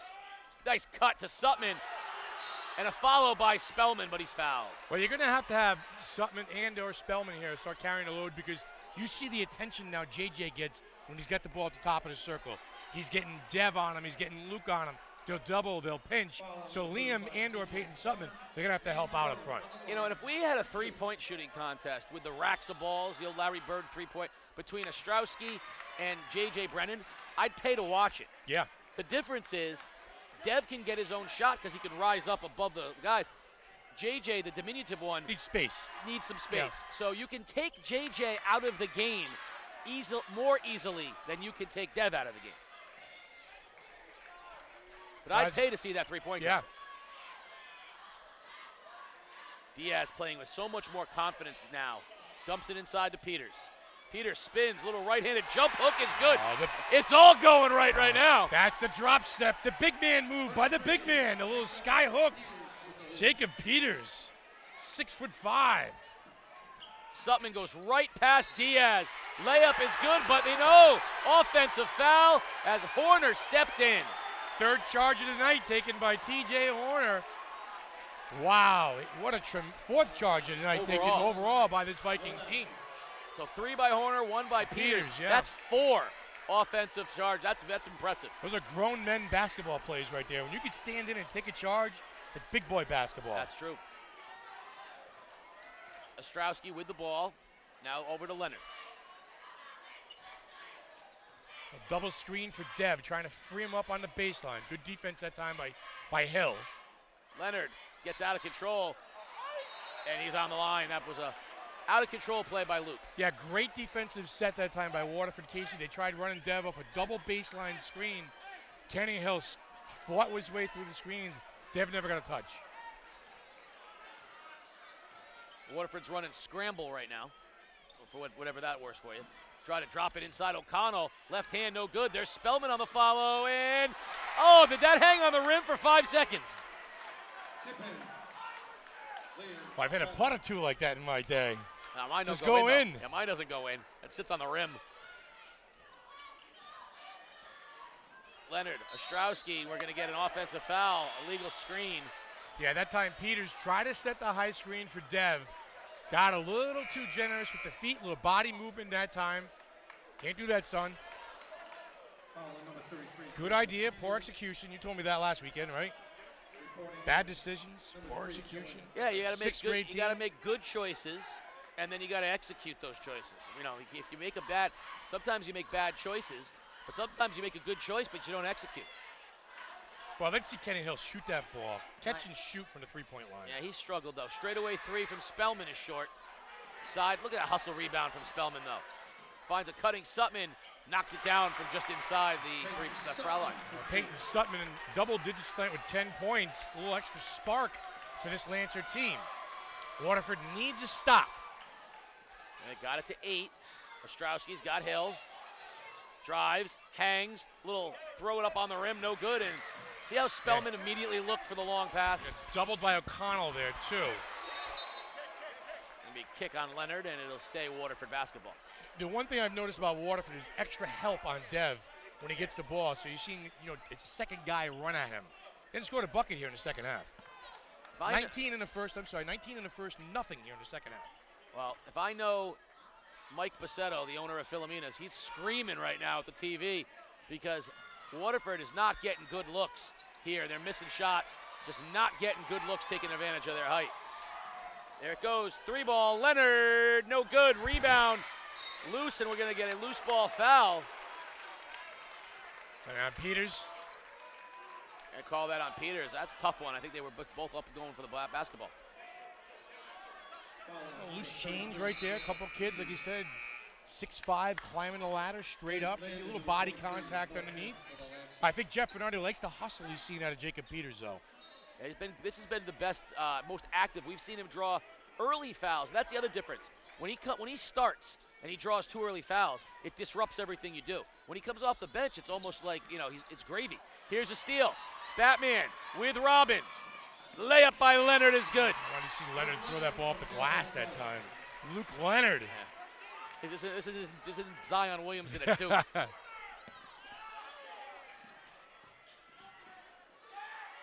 There's Hill, pull up, 3, no good. And I'm gonna get a Landon over the back with a foul. I like that look by Hill that time, though, Casey. Just catch and shoot. Don't think about it. Find yourself a rhythm out there. When you're struggling as a shooter, you've got to get yourself in a rhythm. Or Kenny Hill might want to try and take the ball to the rim and get himself to the free throw line. East Lyme's got a 10-point lead and the basketball, and we're down, believe it or not. This game is flying, 32 seconds. Very well played game as far as not a lot of fouls and whistles. Clean basketball game. That's what you get when you have 2 good teams. And that's what Joe Morelli said. I thought that was a good observation. It's a clean, and it makes the teams look better, too. Yeah. You look better with a clean game. Those New London teams, as good as they were, could play some really ugly games. Down and dirty. Oh, really ugly. Ostrowski's got Hill. They're going to be content here. Now Diaz looking for a high screen. Ostrowski, is he going to have time? 4 seconds. Baseline. Ostrowski hangs, fires. Oh, Dev! Don't hurt him, number 5. We're at the end of 3, and it's a 12-point Viking lead. 4th quarter action. On the other side, you're watching Game Day live on theday.com. My favorite teacher is Mrs. Artaby, my 5th grade math teacher, and we used to play games pretty much every day in that class. My favorite teacher is Mr. Steady, teaches math. He's a great guy, always willing to help. Plays Fortnite too. My favorite teacher is Miss Rob because she allows me to play Halo in the library without getting me in trouble. My 3rd and 4th grade teacher, Mr. Discordia, and definitely because he would come out at recess every day and play football with us. No other teacher would do that. So. Was he any good? He was very good. Nice quarterback. My favorite teacher, probably Miss Frazier. She was my Latin teacher. I didn't do so well in the class, but I still really liked her. Michael Bones Bono. He is my auto mechanics teacher, and I like him just because I can joke around with him, have a good time in his class, get to learn a lot, have a good time. We are back here at East Lyme in a 12-point Viking lead, ready to start fourth quarter action. My favorite teacher of all time is, oh boy, Mr. Bob Bruder, my old PE teacher, my baseball coach, rest in peace. He was one of the guys that made high school special for me. Ed Croto, my math teacher, taught me calculus. He was fabulous, a fabulous guy, fabulous teacher. But honestly, I could name George Teropoulos, my English teacher. I could name my father. So many great teachers in my life, and I can't thank any of them enough. You know, the great mentors of the academic world. Eckert knocks down a three.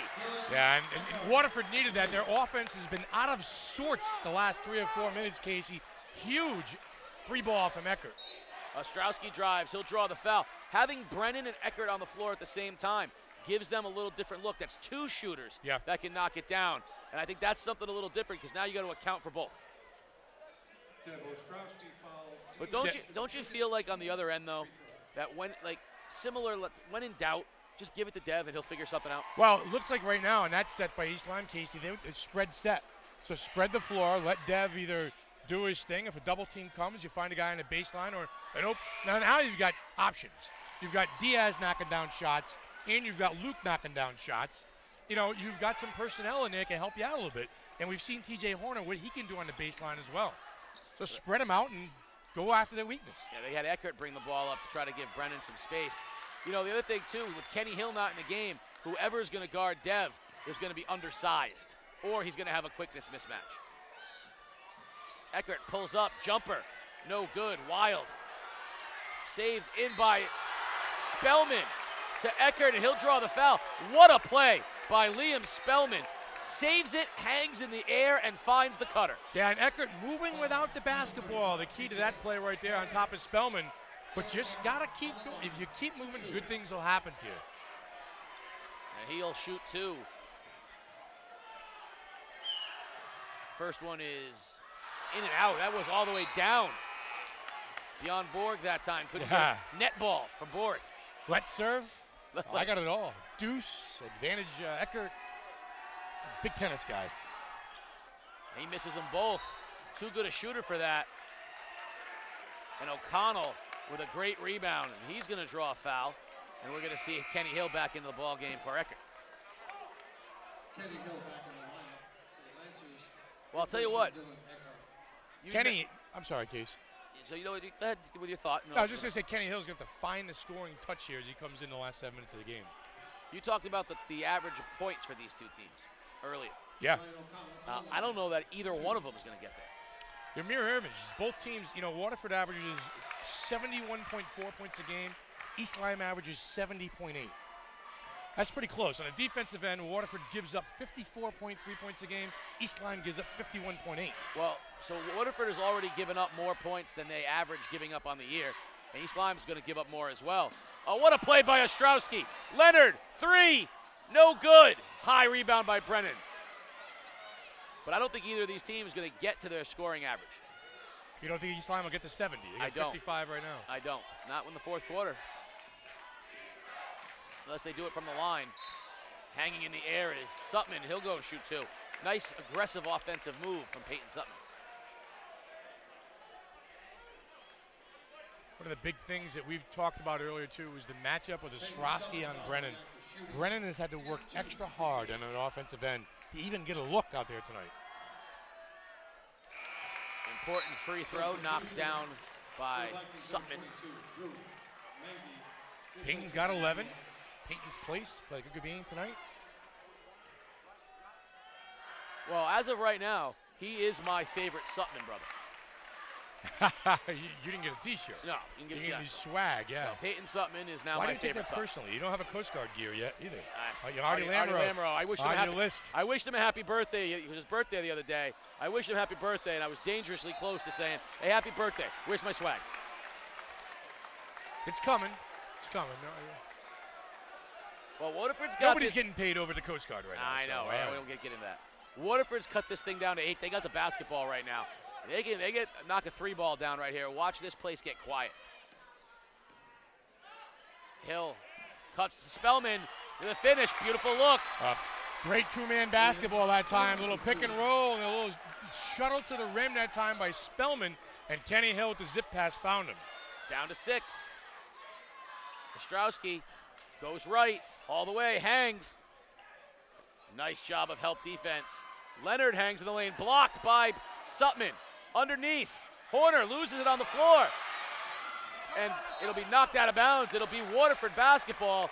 Hard to believe, but they have a chance to cut this thing. It's 6. They have a chance to cut it to 4. And Jeff Bernardi wants to talk about it. He calls timeout. He's thinking the same thing you just said, a wasted trip on the offensive that time for the Vikings. So here's where the evolution of Dev Ostrowski's game needs to happen. He goes hard down the baseline. You've got to be able to pull up and understand that you can jump higher. You can pull up from there and knock it down. He's got to get up in the air and knock that down. Look at this. Viking Valley. Yeah, let's put it up. Where are you watching? Jeff Evans. Mr. G's. Hey, Jeff. What's Jeff? Jeff know that it's January 17th? Hey. 18th, and he got a tank top on? Game day, guns out. That's sun's out, guns out. Game day brings the sunshine. That's the game day guns. He's one of my favorites, too, Jeff Evans, huh? You talk about tough kid, tough basketball player, scrap. Lancer Nation tried to make a little noise, and Viking Valley said, we're at our place tonight. Hill. Right now, Waterford on the perimeter. They need to get that inside. Spellman hangs. Kicks to Hill. 3 ball. Got it! Kenny Hill has made this a 1-possession game. I've been calling for it all game. The catch and shoot by number 5. There's a steal by Brennan. Off to the races. Blocked by Horner, but the foul. J.J. Brennan, he can compete. Little woofing going on out there now between Horner and O'Connell. And then Luke and J.J. We got ourselves a ball game here, partner. Lancers are fired up. Vikings are concerned. Brennan's going to go to the line with a chance to make this a 1-point game. And tempers are hot. There's Lancer Nation making some noise. Buckle up, Sports Doctor. I love it. This gym is alive. Where would you rather be on a Friday night than right here? Tremendous stuff. Talk about this, why I love high school basketball, why I love high school sports so much. Well, you're seeing it right now, folks. From the top row of the bleachers all the way down to courtside, I will make note, J.J. Brennan on that layup had his right index finger jammed. He's tugging on it at the free throw line. You can see it. He's making it's bothering him, and he just came up short on that free throw. 11 points on the night for Brennan. Well under his average. One more for Brennan. No good. But there's O'Connell with the follow. And Brennan with the follow. They can't get it to go down, but he'll shoot 2 more. How does the littlest guy on the court get to the line twice? Pure hustle. That's how. Just outworking right now the Vikings. O'Connell had a chance on a little chippy, and Brennan kind of came in and cleaned it up and will find himself at the line to shoot 2. Listen, these are the little things that you need to do to secure a ball game, to win a ball game in a tight matchup. He's missed 3 straight free throws. And he is visibly frustrated. Such a good shooter. He is fired up right now. Just step back to the three-point line and let one fly. Yeah, no kidding. But a great job. Kenny Hill came up to him, settled him down. That's a good teammate. One more for Brendan. And it is a 2-point game. The unflappable Waterford Lancers, defending state champions, defending ECC champions, are unafraid here in Viking Valley. A turnover, Sutman ahead of the pack. And we're all tied at 55.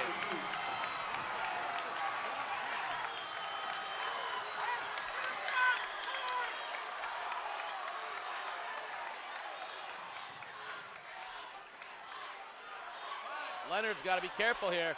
He goes off the screen. Great defense by Hill. Hill has locked up Ostrowski. And a tip.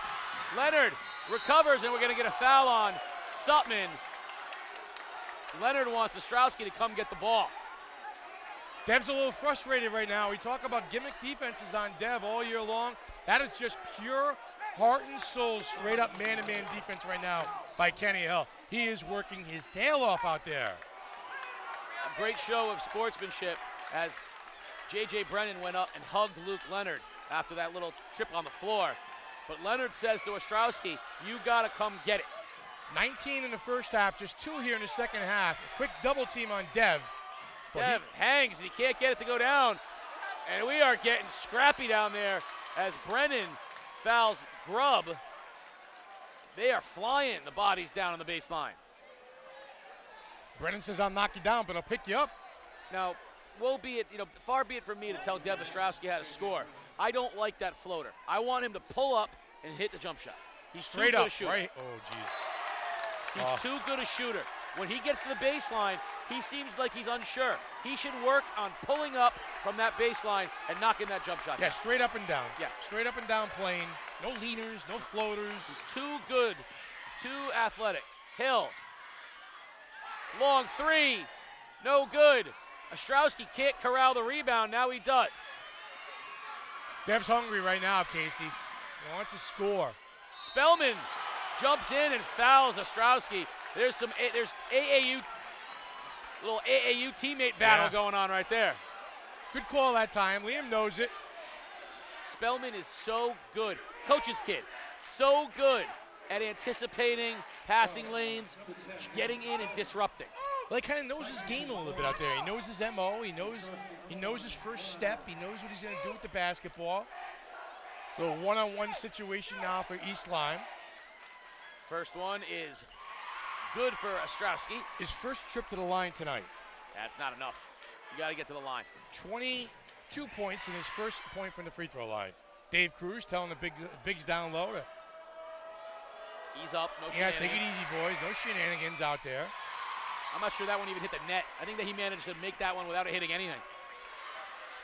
You would think a scorer like Dev would try and get to the line a little more. First 2 trips to the free throw line tonight. There's a great defensive matchup. There's Ostrowski on JJ. Hand up, not letting him fire. Stutter step. Brennan drives, hangs. Can't. Ostrowski. I had an opportunity. Diaz leaked, but he didn't see him.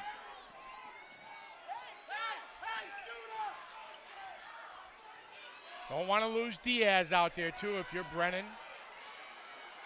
He's burnt you a little bit tonight, Casey. Nate Diaz, your guy, 4 3-pointers. East Lyme will be happy to take some air out of it right now. Spread the floor. Get the high ball screen there from Grubb. There it is. Ostrowski drives baseline, and he has it knocked out of bounds from behind by Hill. Turns the corner, a little too much dribbling that time for Dev. Like you said, pull up and drain it from 12, buckets from 12, a little too much dribbling.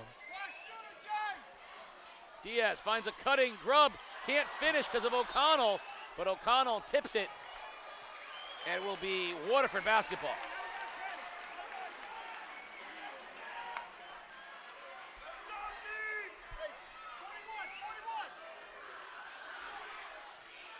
You got Ostrowski back on Brennan now. Hill pulls up, jumper, no good. Weak side, Grubb comes out of the pack with it. And we're gonna get a foul. Oh no, we're gonna get a timeout East Lyme as Brennan had tied up Grubb. But heads up as Jeff Bernardi calls timeout. Yeah, Grubb looking for a call down there. Got his lunch pail, doing some work. Full charge timeout, Casey. 2:35 left to go. Both coaches want to talk things over a little bit, figure out a strategy. Jeff Bernardi, Bill Bernard, ex-Wheeler High School head coach, one of my old coaches back in the day. Bill's been doing it a long time, my friend. Well, you're on the. Is it true that you're on the Hall of Fame of Wheeler High School? No. There That's is not no- true. There's no Hall of not Fame at true. Wheeler High School. No. No Sports Hall of Fame. Then how did There's you a trophy case. How did you get your degree in sportsology? Can you do that? I cannot. Can you do that? Oh, 100%. 100%. I can absolutely. Oh, I do love it. your confidence. I You know absolutely that? You having fun tonight? Absolutely. Where would you rather be, right? Yeah, everything that's been advertised, with this game and the hype, and you come into a game and you're worried about, geez, it's going to be a stinker. Is it going to live up to it? Well, it has, and then some. That's so wild here. The Viking just deheaded. So you got 2:35 remaining in a 2-point basketball game.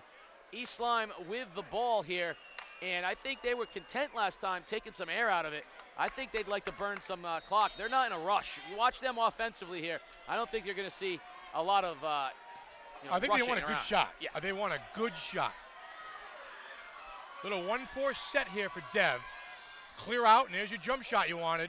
Oh, he can't get it to go, though. Another great rebound by O'Connell. Oh, beautiful pass, Spellman. Hill drives. Fall away. Short. Oh, Ostrowski skies for the rebound. Look for that 1-4 set again. Here it comes. Dev time right now. Gonna make a play. Grubber or Horner to come up and set the high ball screen for Dev. If not, he's gonna take his man one-on-one. Look for help here. Long three, Ostrowski. Get it! Bring the house down, Dev! That's so much for your help, Sports Doctor. Take that one. That was from 35 feet. We're gonna get a little reach-in foul, little tip, little touchy by Leonard. Yeah, they're going at it, though. I like that matchup right there. There's no back down from number 1 and number 24 right there. JJ's going to have to earn everything. We said going in, Dev Ostrowski was arguably the best player in the conference last year, but he wasn't the senior. Mikey Pacetto was the senior, and he stepped up. This is Dev Ostrowski's senior year. That play right there is a senior confident, that's the great player. Yep. J.J. Brennan's missed 4 out of his last 5 free throws, too. He is definitely struggling. Yeah, fingers bothering him. Knocks that one down. Little token pressure now from Waterford. Find a guard. Leonard slides through. Finds a cutting Horner. Layup is good. Luke Leonard to T.J. Horner. Well, that's the press. Exposes you on the back end, and T.J. Horner knows where right to be, Casey. The delivery at the rim for the big guy. Brennan, pull up, 3, no good. Weak side, O'Connell. Basket, is it good? He'll Count go, the basket. Yes, Yes, and sir. he'll go to the line. 7 points for the hard-working junior center, Ryan O'Connell. Yeah, he has been fabulous tonight, owning the boards both defensively and offensively. He's and that's 5. On Horner's fouled out. Coach Coach is Bassett's looking for making 32. sure. Is that 32 or 35? I think a little gamesmanship going on there. No, it was definitely 35. Yeah. Now think about this, 5 fouls. He also drew 3 charges. Yes. He's So- responsible for 8 fouls tonight. Is that what you're saying? Exactly right. He is responsible for 8 fouls. I like Ryan O'Connell as a rebounder for 2 reasons. He always is in great position, and he outworks everybody. And if you can do those 2 things, be technically sound and outwork everybody, you can be a great rebounder. Sutman, baseline. Oh, nice move by Peyton Sutman on the baseline. Pretty move that time. 16 points for Peyton Sutman, and it's a 2-point game.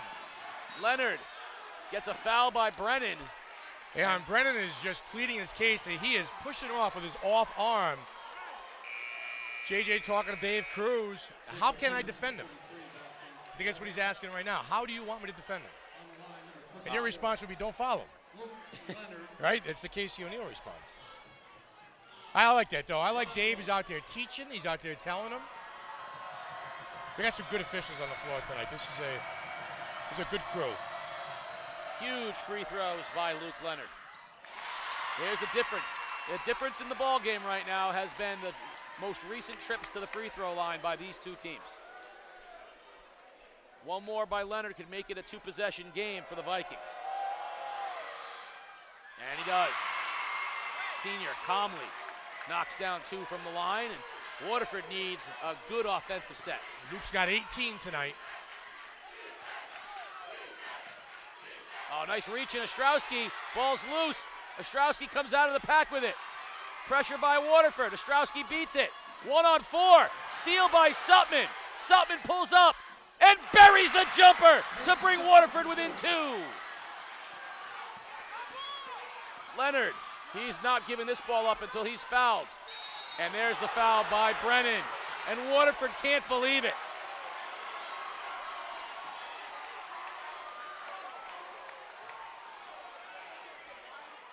Now, if you were, sorry, Casey, if you were Jeff Bernardi right now, would you call a timeout after these makes, try to set something up, calm your team down a little bit, or you let it play out? If he makes the front end, then I'm going to call timeout if he makes the second one. Yes. Set it up, two-possession game. Set out your defensive set and set up your offensive set too. Yeah, what's going to be interesting is you're going to put Diaz back in the game too. He's another shooter. If he misses the first one, I'll be curious. Now there it is. Misses the first one. Hill with a rebound. Oh, here you go. Game. Here we go. All right, buckle it in, partner. Here we go. Brennan drives by Ostrowski. Hangs in the air. Can't get it to go. Gets his own rebound. Timeout. Waterford with 12.5 seconds remaining. Well, you wanted a classic. I'm not sure if we'd call it that, but it's about as good a basketball game as we could have asked for. 2-point game, 12 seconds left. Do you go for the tie? Or do you try go for the win on the road? The book says go for the win on the road, but I'm going to go for the best possible shot I can get. And the two guys that I'm going to run that through, obviously, are going to be Brennan and Hill. I'll look for Spellman at the rim. You know, and why not Peyton Sutman? I can give you all 5 guys if you want. But I think this is going to have to run through Kenny Hill. Just to be clear, your offensive set was to incorporate all 5 of your players. Yeah. So Ryan O'Connell on a putback. Yeah. That's, I used to love Coach Jim Bunicor and Coach Gil Vargas when they were at New London. It started. They go watch the draw, watch the screen, watch the long pass. That's why I'm not coaching anymore. We got to watch everything. So what you're saying is you got to watch for everything. He is the doctor of athletic events. He's the sports doctor. You sound like your father right there too. Thank you very much, sports doctor. My father's watching. No, he's Zink. Now he's watching. I know. All right, here we go, my friend. Hill will inbound underneath. Hill, Spellman, Brennan, O'Connell, and Sutman.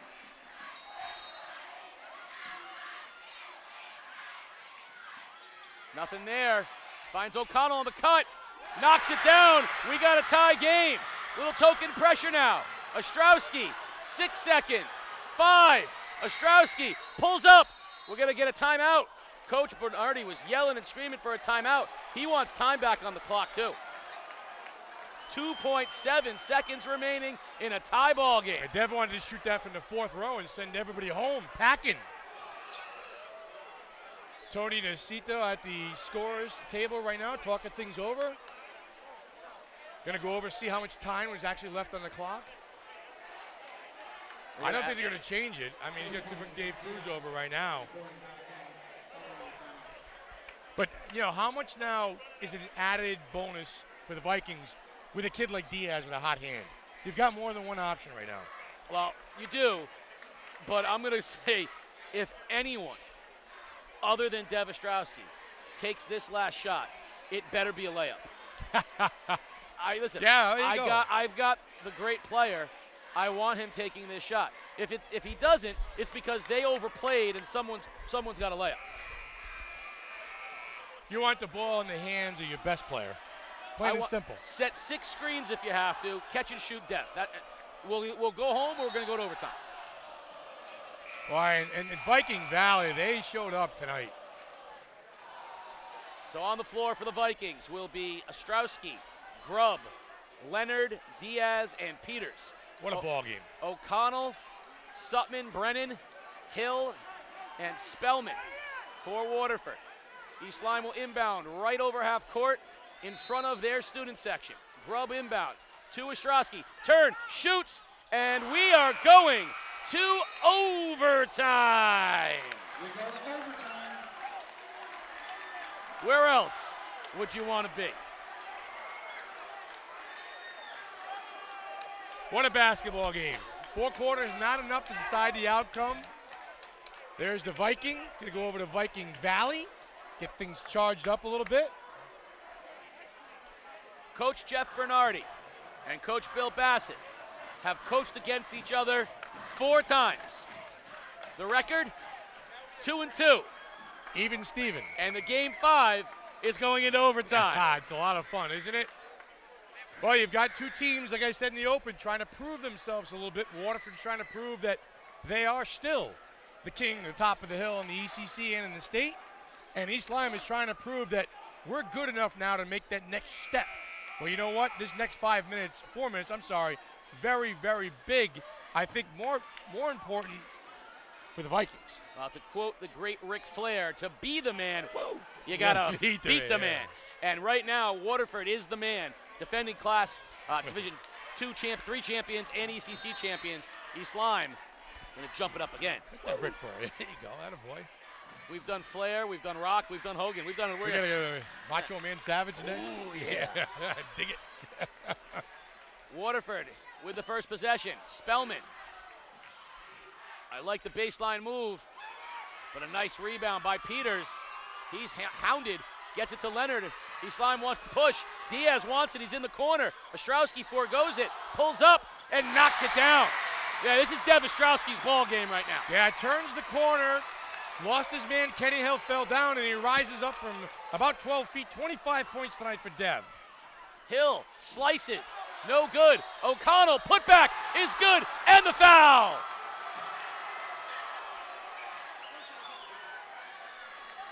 Ryan O'Connell has been a monster on the boards, and he has an opportunity to give Waterford its first lead in forever. And he does. 12 points for the junior center, Ryan O'Connell. Ostrowski kicks out to Leonard. Long 3 for Ostrowski. Got it! Dev is on fire. Wow. That's from about 37. That's from the Niantic zip code of the town of East Lyme.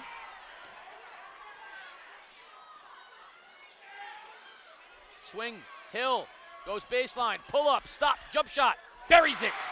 Thrill Hill for 2. Yeah, the aggressive move that time for Kenny Hill. Was going to find a way to score the basketball with that touch. Ostrowski, long 3. Oh, in and out, and that would have brought Viking Valley to its knees. That was in. Think Dev's feeling it right now?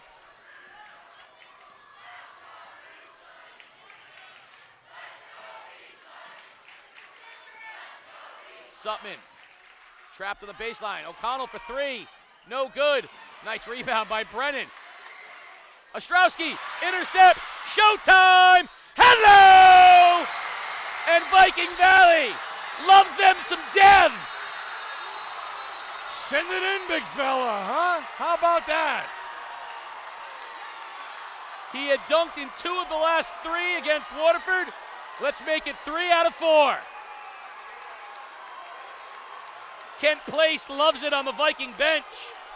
That's the first time I saw a timeout on the floor for the student section.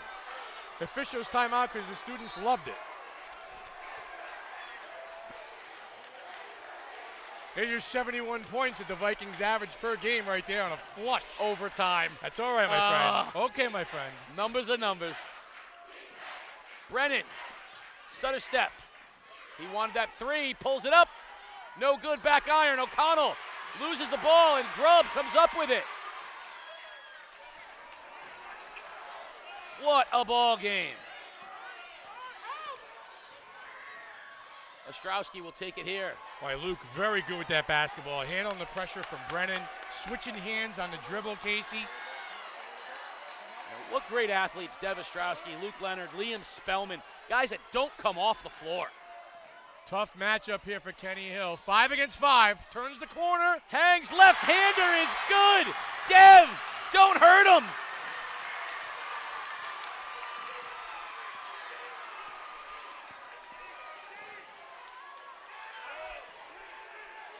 Under a minute. Brennan hangs, blocked by Peters, but there's O'Connell with another rebound. Pressure from Waterford. Leonard splits the trap, goes with the left hand. They got him at midcourt, he reverses it. Peters picks the dribble up, and a timeout, Jeff Bernardi. Never good when your big gets trapped in the corner. No, don't. And that's a tough place to give Jacob Peters the ball. The trap comes, the double team comes, and a heads-up play that time, call on timeout. Full timeout charge to the Vikings. 2-point Viking lead and the basketball. And Dev Ostrowski has taken over ownership of this overtime here at East Lyme High School. You try to tell me this kid's not one of the top 3 or 4 players in the state? I would never try to tell you that. That's some of the talk that I've been hearing, and in my opinion, he was grossly under-recruited going into college. But here we go. They want the pizza, they want it all. That is the Waterford Lancer signature chant. I believe that we will win. And the Vikings are breaking it out with 39 seconds remaining. I'll tell you right now, the rivalries between the student sections have been the highlight of this year for us on game day. Yes. These student sections are the reasons why the energy exists in these buildings. Kudos to Viking Valley for stepping it up. Kudos to Lancer Nation for being the originators locally of the student section. Oh, it's a lot of fun. The kids are into it. A great, great Friday night. Friday night in the gym. No better place to be. It's great, isn't it? Grubb will inbound. He gets it to Ostrowski. They wanted a double team. Back to Dev. There comes a double team. Swings it. 31 seconds left. Got to get it to shooters. There's Leonard. Leonard. Grubb's a guy you want to foul if you're the Lancers. Leonard loses the ball, but he gets it back to Ostrowski. Ostrowski triple teamed. Under 20 seconds remaining. And they're finally going to get a foul. And O'Connell's got to be careful there. The second that ball goes to either Grubb or Peters, there's got to be a foul there. That time Jacob Grubb had a touch. The Lancers couldn't corral him in. Yeah, we got to have a foul inside on Sutton. That's going to send Leonard to the line. Yeah, he's got a chance. Bonus. Yeah, he's got a chance here to make it a 2-possession game. That's a huge pair of free throws for Leonard. And more importantly, Waterford was content not fouling. They were content trying to trap. And like you said, if you're going to do that, you've got to foul Joey Grubb or Jacob Peters the second they touch the basketball. You don't want to foul Diaz, Leonard, or Ostrowski. But they were content trying to go for the steal. They almost got it when Leonard put it on the floor. But yeah, I mean, as soon as, like you said, as soon as Peters and/or Grubb, they're not used to handling the ball. They're bigs. We get it. And they're, those are the guys you want to foul. Well, that's a terrible defensive set for Waterford. They lose 20 seconds, and they have Luke Leonard going to the line to shoot too. So not only did they not get the steal, they have the guy they don't want going to the line, and they had to waste 20 seconds in order to get there. That's a tough gamble that did not pay off. Double bonus here for the Vikings and for Luke Leonard. He has 19 points, make it 20 on the night. And like you said, Casey, with this free throw right here is huge because it makes it a 2-possession game. Waterford, the pressure has bothered East Lyme. If he knocks this one down, Waterford will have to score and press. And he gets the friendly roll. A little half-court pressure as Leonard steps out on Hill. Got to go here if you're Waterford. Straight man-to-man defense. Hill, pull-up 3. No good, back iron. Brennan, pull-up 3. Double pump, no good. O'Connell puts the follow-up in. He misses it over the rim, but we're going to get a foul. So foul's on Peters, and with 1 second remaining, O'Connell can shoot 2, so they need to shoot 2, foul, or steal. Yeah, 17 seconds left to go in the game when Waterford got the basketball. It just seemed like they were a little too slow to get that first shot off. Well, I think they wanted to get a clean look for Brennan. They couldn't. And Hill had to get to the basket. Way too much time. So Waterford, down when they had a 2-point deficit, there was over almost 40 seconds remaining. And on one defensive possession and one offensive possession, they wasted almost all of that time and have nothing to show for it. No, it's a great point. That's a great point. And Luke Leonard, knocked down a couple of big free throws. He did.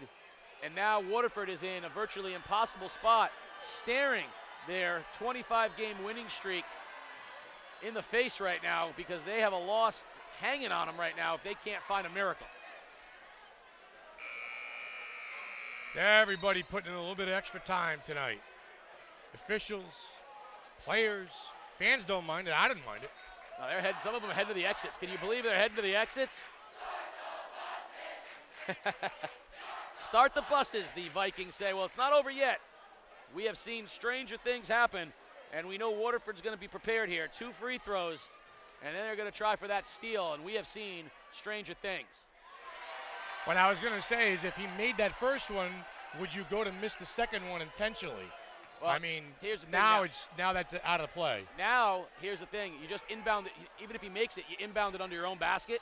You can let him steal it and lay it in. 1 second. All you can't do is give up the 3. And he misses them both. That's going to be it. There's your ball game.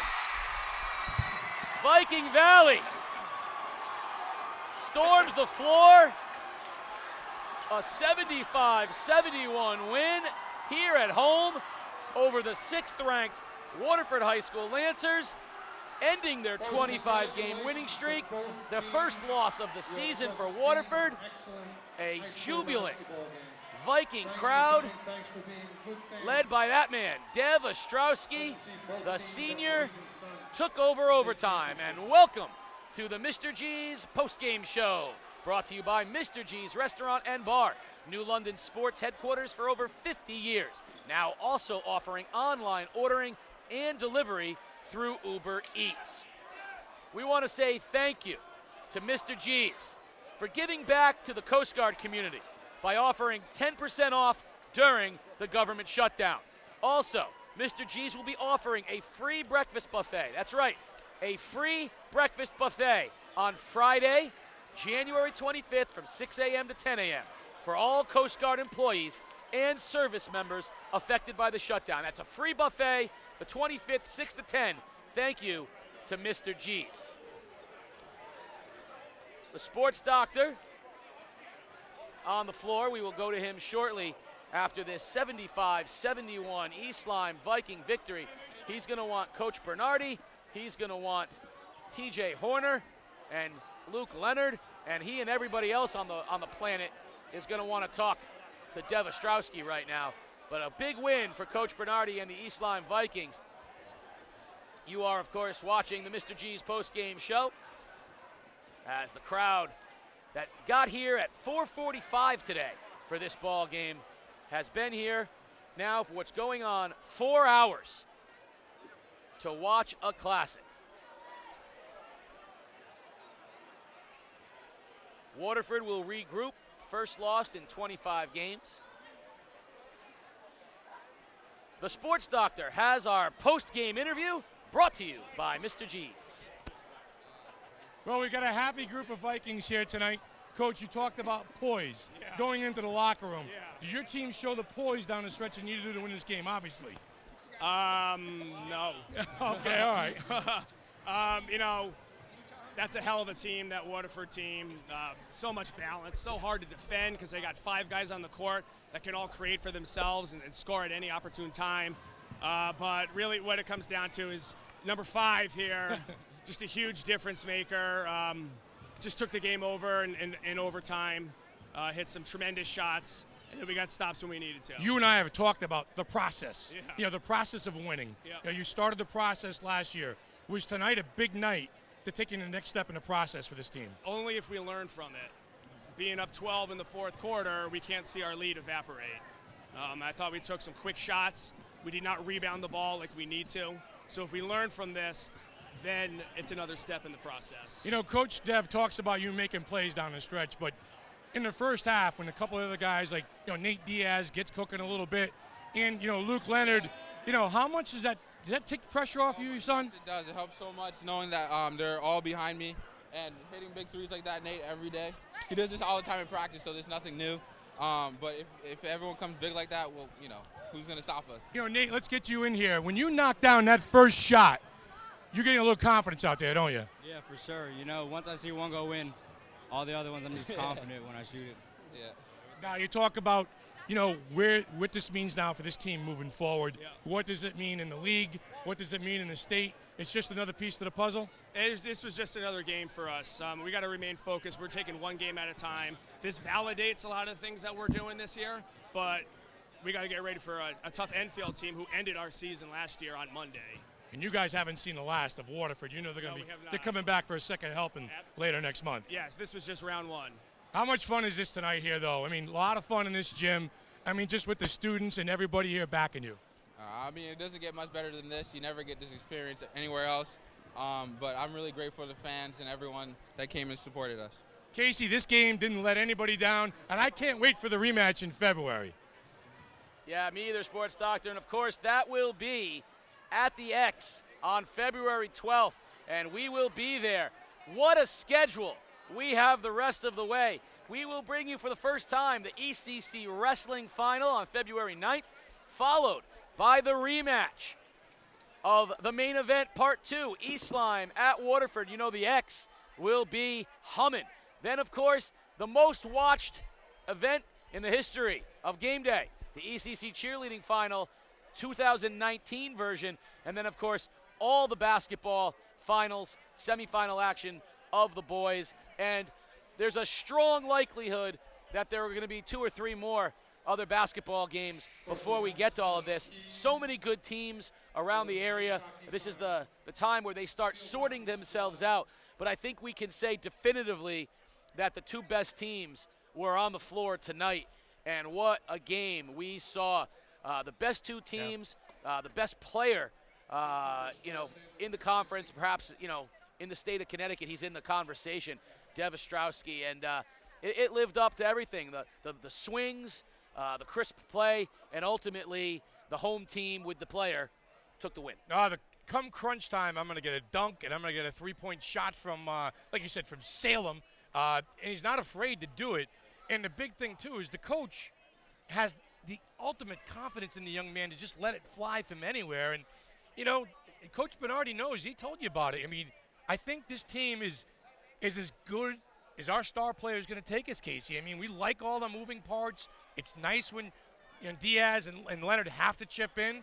But come money time, come winning time, it's about number 5. Yeah, and the thing that separates teams sometimes from greatness is their inability to stay even. And Coach Bernardi was right away said, hey, this is just one more game. Right. We got to go back and play the team that knocked us out of the tournament come Monday. So they're, you know, going to enjoy this tonight, but they can't get too up or else, you know, the pendulum goes the other way, and it's those valleys, not the Viking Valley, that gets them in trouble. Well, I think he wants things a little uncomfortable for his team throughout the season. Like you said, playing Enfield. They have to go to Weaver later on this year. I know Weaver's down a little bit. They're 4-6, but still, it's Weaver on the road. It's, you know, it's big time.